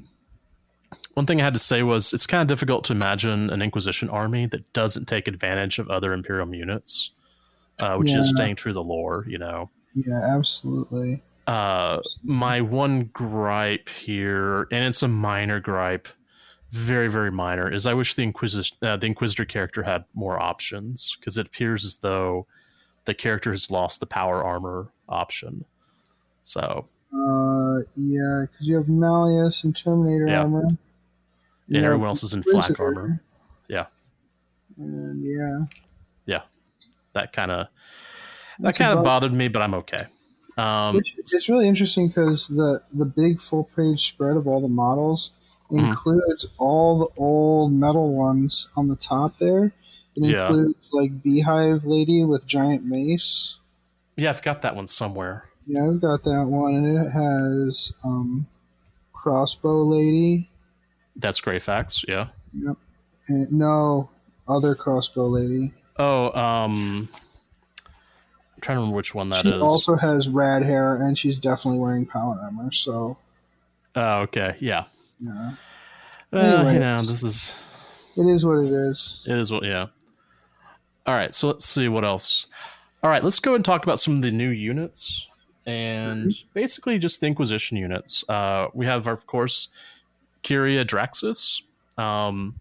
Lore, she is an Inquisitor of the Order of Xenos who specializes in hunting and eradicating the Necrons. So yeah, she's going to be... You should have her on the table if you're hunting Necrons. I love this quote. Quote, pragmatic to the point of amorality, she has long been considered a radical by her peers. End quote. Duh. Yeah. Next quote. Thanks to her decades of toil and to lore garnered from contacts within the Eldari race, Draxis recognizes better than most the true danger posed by the Necrons. End quote. Yeah, so there you go. You want to fight Necrons? Take her. Yeah, this is neat.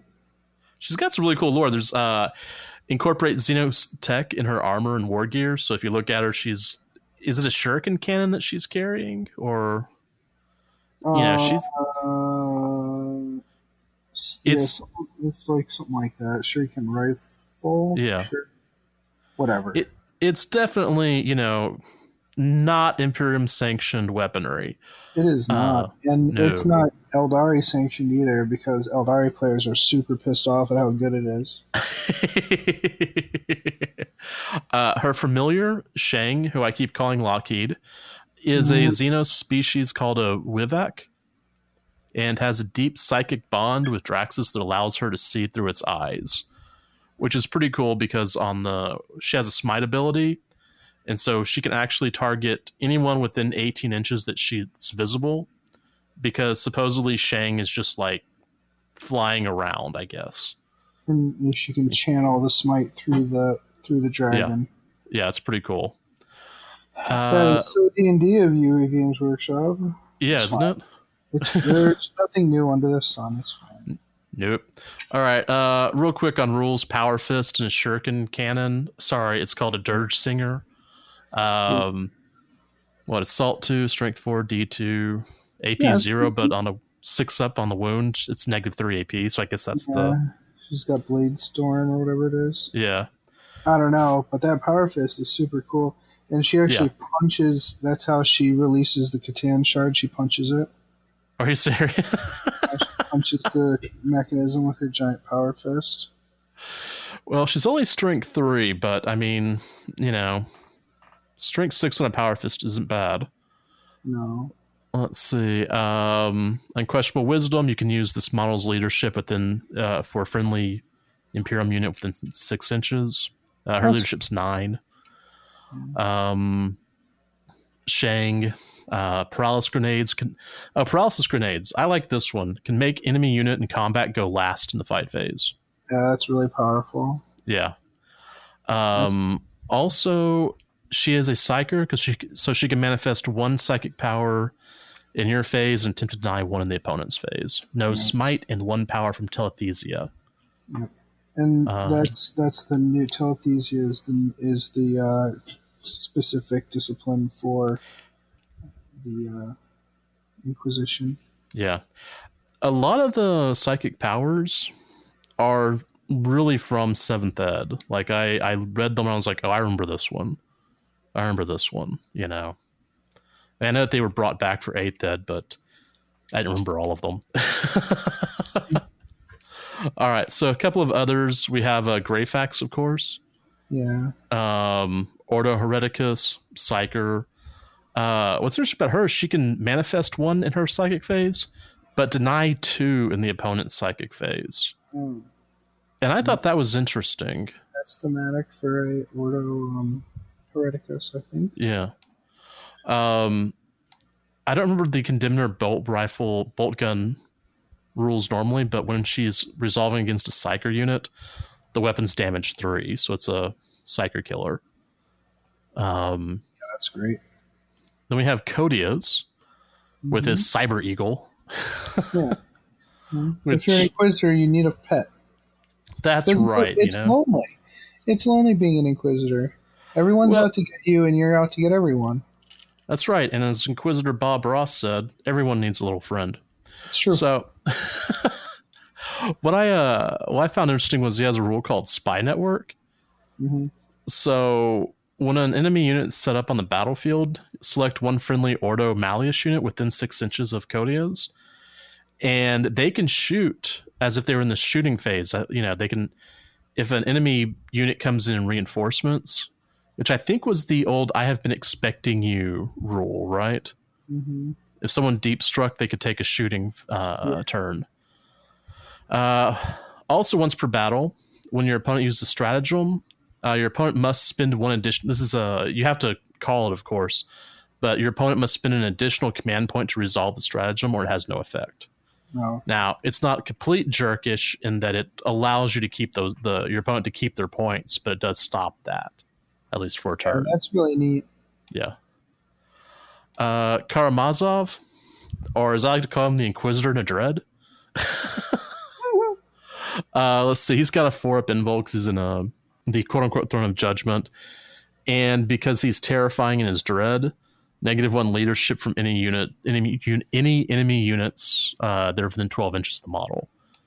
Which, that actually is kind of nice. That's thematic. Let me see. Then Eisenhorn. He's got a rule called No Stranger to Pain, basically 6 up to ignore a wound. And what I found interesting about his was, so he has this, they all have a rule called Inquisitable Wisdom, which means that you can use their wisdom, their leadership, instead of, for, purpose of morale, instead of their own, in case, someone's going to take morale and probably lose people. Right. Eisenhorn, if you've read the novels, has a demon host that just kind of hangs out with him. In here, he has what's called a Malus Codicium, which I'm assuming is a book of some sort. He can summon a demon host within 6 inches, and it adds 2 to the model's strength, toughness, wounds, and attacks. Oh. Yeah. This is to Eisenhorn, but if he's destroyed, then the demon host is destroyed. Yeah. He also loses unquestionable wisdom during this time, because this is whenever he's allowed the demon to basically take over. So, he's not going to be seen as great and wonderful. Unquestionably wise. It's not pretty much unquestionably wise to summon a demon. Okay. God, some people are so stringent about how they hold people. It's terrible. Yeah, right? So judgy.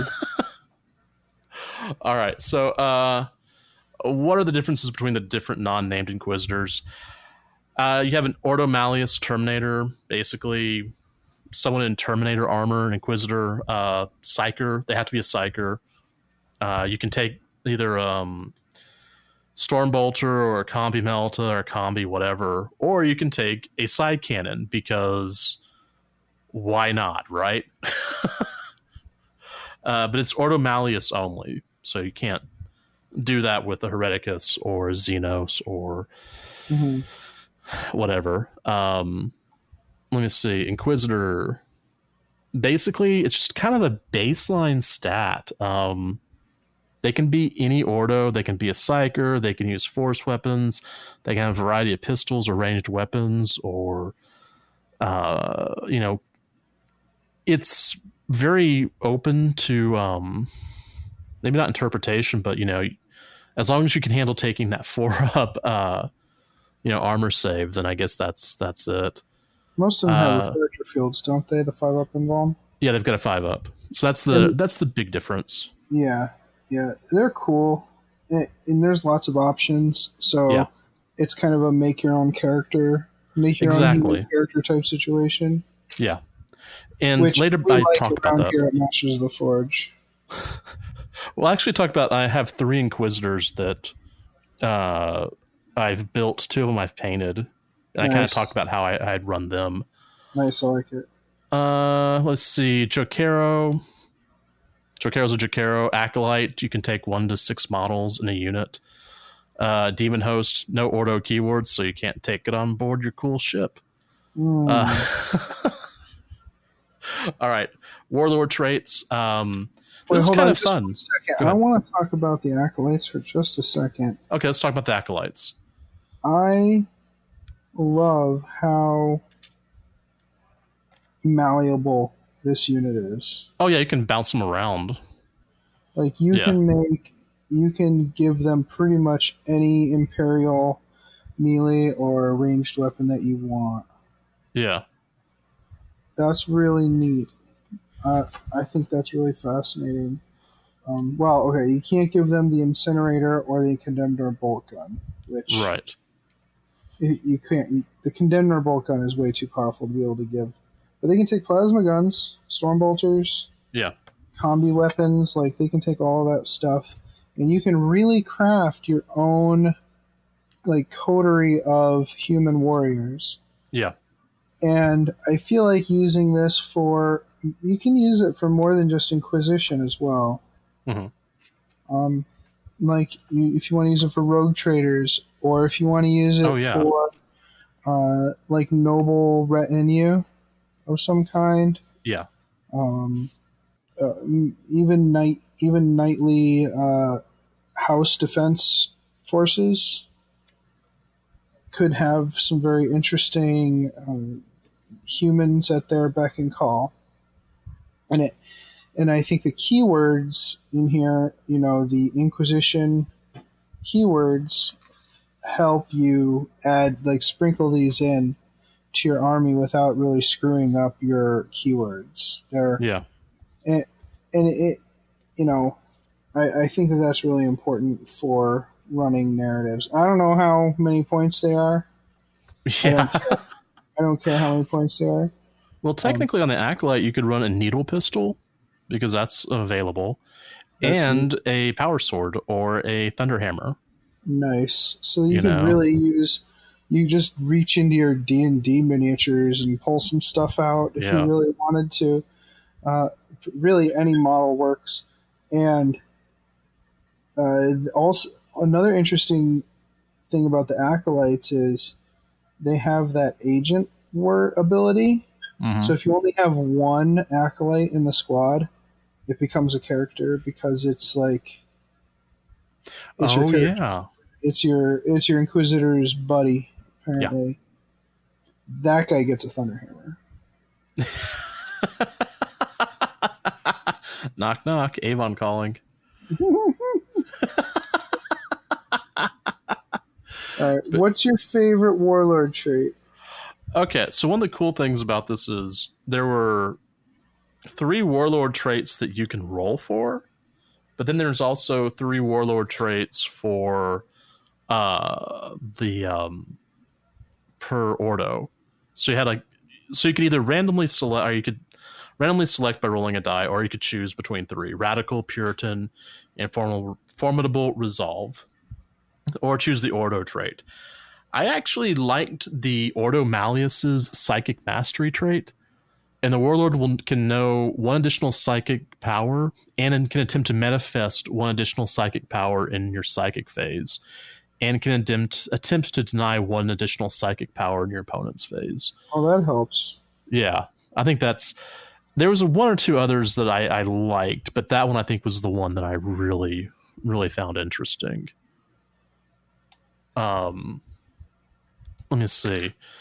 And then we went to the Telethesia discipline, which was actually kind of similar in that there were 6, and I'm going to put quotes here, generic powers, but there are also 3 Ordo powers.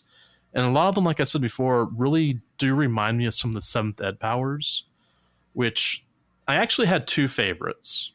One of them was Castigation, which was kind of a super smite. Mm-hmm. But I thought that might be too easy. The other one I liked was, let me see, select Psychic Pursuit. So you select 1 enemy character unit that only contains models with a wound characteristic of less than 10 and is within 18 inches of and visible to the Psyker. You then select one friendly Ordo unit within 6 inches of the Psyker. Until the end of your next shooting phase, that Ordo infantry unit can target the character unit, even if it's not the closest enemy unit. So you could have, a bodyguard with your Inquisitor, and you have that bodyguard then become kind of a super sniper. They could try and snipe out that character, or at least drop some damage on them. Yeah, I agree. That one is my favorite one too. Yeah. And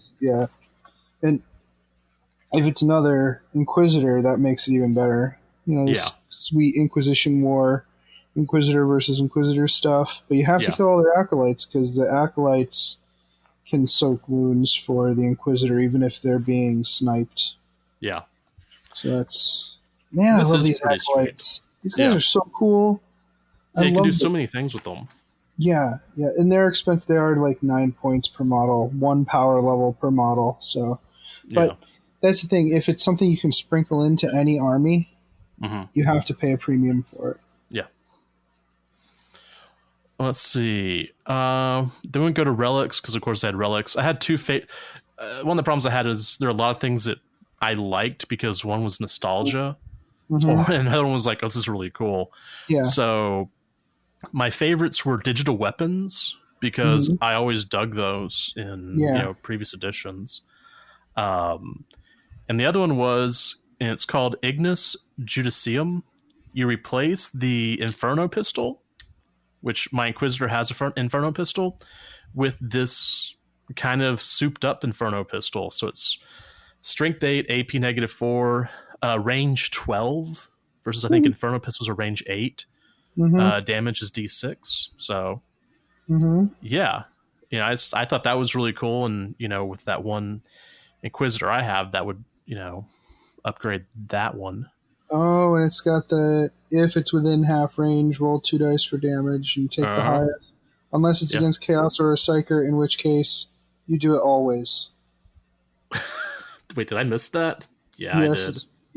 That's freaking rad. Yeah. And all of this stuff is great. It's all thematic, based on the types of quarry that Inquisitors would have. Yeah. And, but I want more of that. I want to see more cool niche characters or at least rules that allow you to create niche characters that are intentionally focused on a one type of quarry. And this is a good way to fire that off, Yeah.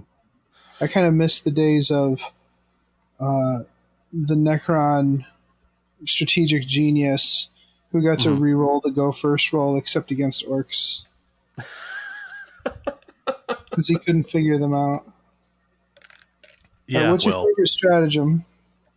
The one I picked, there was a few of them that I liked that were, super thematic. But the one that I kind of came up with was Clandestine Operation. So, let me see. During deployment, select one infantry inquisitorial unit and up to one acolyte, one infantry inquisitor unit, one acolyte, up to one demon host, and up to one Jokero unit. So it's going to be a small war band, and they can set up anywhere on the battlefield that is more than 9 inches away from any enemy deployment zones, but all models set up in this way must be set up within 6 inches of the selected Inquisitor unit once per battle. And I thought that was kind of interesting, because you could then drop all of them as a block instead of having to come in in that order of deployment, Okay. I don't know if it's the best one, but it seemed pretty interesting. All right. And then you had maybe said, put together one of your own Inquisitors. Yes. Well, I've got a few that I've been working on. I thought I'd talk about them real quick. Yeah. Inquisitor Stag, who still doesn't have a first name. She's baseline Inquisitor, Force Sword, Inferno Pistol, but I'm going to use the Ignis Judicium or Judicium. She's a Puritan from the Ordo Chronos. I was able to actually paint white. I'm really proud of that stupid model. Oh, that's cool. Yeah. So she's trying to maintain the timeline. Right. No, thank you. Yeah. And then I have Inquisitor Nayeli, who's a baseline Inquisitor, but with a Force Sword and Plasma Pistol, and she's the Radical Ordo. So these two have been fighting for a while now, kind of playing cat and mouse. And then I built for Keith the Inquisitor Dan, and I built him according to, like, as I was building him, I actually wanted to look at the rules and see what would actually work, because he is on, mechadendrite legs, and I wanted to make sure that he could actually be used for in games. So what I did was I took the Ordo Malleus Terminator rule set. That makes sense. Yeah, because he's not going to be fast moving. He's going to have some sort of force field on him. He's going to be kind of tough, but not moving real quick. And he's got I want him to have like a ranged weapon. And so I put a psi cannon on there. And because he's a psyker, he has to have some sort of force weapon. So I thought, we'll just have the tentacles count for whatever. Do you want to be a sword? Great. Do you want to be the demon hammer? Great. Do you want to be, what am I missing? Any of the other force weapons. So I thought that'd be fun for him. He is, of course, Ordo Malleus. He doesn't have an allegiance right now. I mean, maybe Keith has an idea of how he wants this guy to run. I know that he's going to be running with a Space Marines force, maybe Iron Hands. Well, actually, I know it's going to be Iron Hands. So, this is something that he and I talked about whenever I was building it. So, yeah. So, do we want to go ahead and generate some names? I think so. I think I want to wrap this up. Okay. And the best way to do that is to generate some names for our Inquisitors, okay? That's right. My Inquisitor, his first name is Themach. And his last name is Tassus. Themach Taxus. Okay. Hey, we can actually get a first name for my Inquisitor, for Inquisitor Stag. Hold on, let's try it out. Let's roll it. Okay. 66. Massimeo Stag. Oh. That actually works. I think that works really well. Okay, cool. Cool, she has a name. All right. Rad. So this book also has some new characters in it. Or actually, no. It has Stern and Kaganel. And it also has the new rules for Illuminator Cesaros, which is a really rad model. I wanna save that for later. Okay. I want to get someone who's maybe used Cesaros in the past or wants to talk about how cool or not cool Cesaros is. Yeah, because in the notes I say he's a Necron version of Fabius Bile. Yeah, he really is. And Stern and Kaganel, there's more to that. And it's worth a deeper look. Go ahead. Good? Go ahead. One of my favorite things about the lore that's in this book, because this book only has a page of lore, was that Kaganal has taken Stern to the Black Library, which I was just like, oh, poor Ahriman. Can't catch a break. It's the best. Also, what dominates my thought processes right now are the new theaters of war in the back. Yeah. And there's a lot here that I think we want to do an episode on that. So why don't we take a quick break and we'll come back and close out the show. Greetings, mofos. Are you out of George Dickel number 8, staring at a broken chess machine? Well, don't want to spend the rest of the year tied to that couch? Well, why don't you head on over to the 1 Hour a Night Facebook page and see what exciting stuff is going on there. It's a place to post all your daily progress in the hobby grind, as well as receive and give positive feedback. Also, there are usually a few interesting challenges going on. That's right. All you have to do is search for 1 Hour a Night on Facebook. That's numeral 1 Hour a Night, all one word. Blood serum tests will be administered prior to approval. Se til helvete og kom dere vekk. Det ikke bikkje, det en slags ting. Den imiterer bikkje, men det ikke det. Kom dere vekk, idioter! What he said. This is David Annandale, and you're listening to Masters of the Forge, where they bring the world of Warhammer 40,000 to life on your tabletop. All right, thanks for listening. I really appreciate it. It's been a pretty interesting summer, and it's been nice to have you accompany us through this journey through the Psychic Awakening. I'm glad we did it. I'm glad we're keeping up with the modern lore. I don't want to be a grognard sitting in the past forever. Yeah. But I definitely want to get to more narrative play content, more than just the narrative content, but I want to get into some more narrative play content. As such, next episode, we're going to talk about the new theaters of war in Pariah, and we'll come up with some new ones. It'll be a lot of work to come up with the new ones because these new theaters of war have a very specific structure, and they've got a lot of rules for each one as you use them. And what I'd like to do, Jason, is I'd like to play our first game using one of the theaters of war for our campaign. Cool. Which will make a lot of sense because you are playing Thousand Suns, and I am playing the Drakari. Yeah. So I was thinking we could use this Webway Theater of War for our first few games. Sounds perfect to me. Yeah. Yeah. Cool. So we will include our results of those games, or just the one game, in the next episode. We have a few weeks. We have a free week in here, so we'll probably take that free week to play some games and have some fun and relax. Yeah. And we'll come back in September. But until then, play the game the way you want to. Bum bum bum bum bum bum bum bum bum bum bum bum bum bum bum bum bum.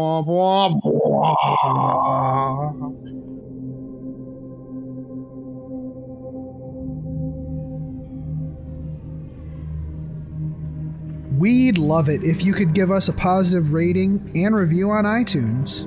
If you'd like to keep in contact with us, you can follow us on Facebook or Twitter by searching for Masters of the Forge. And you can follow our hobby progress on Instagram with the hashtag Masters of the Forge.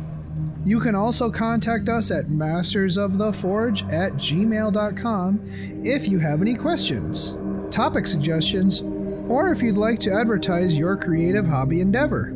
Thanks again for listening.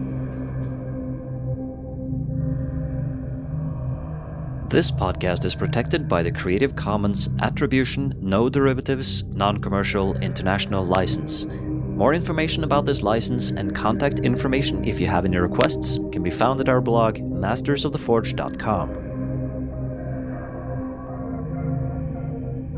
The music used in this podcast was made by Parad of the duo Sublevel 3. The track is used with his permission.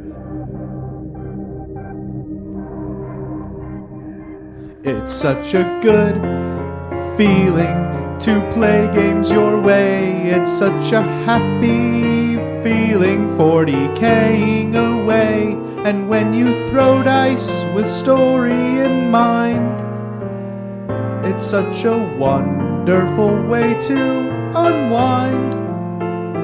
It's a good feeling, a very good feeling.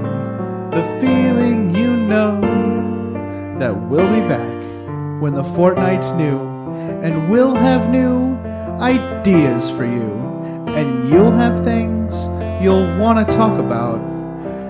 We will too.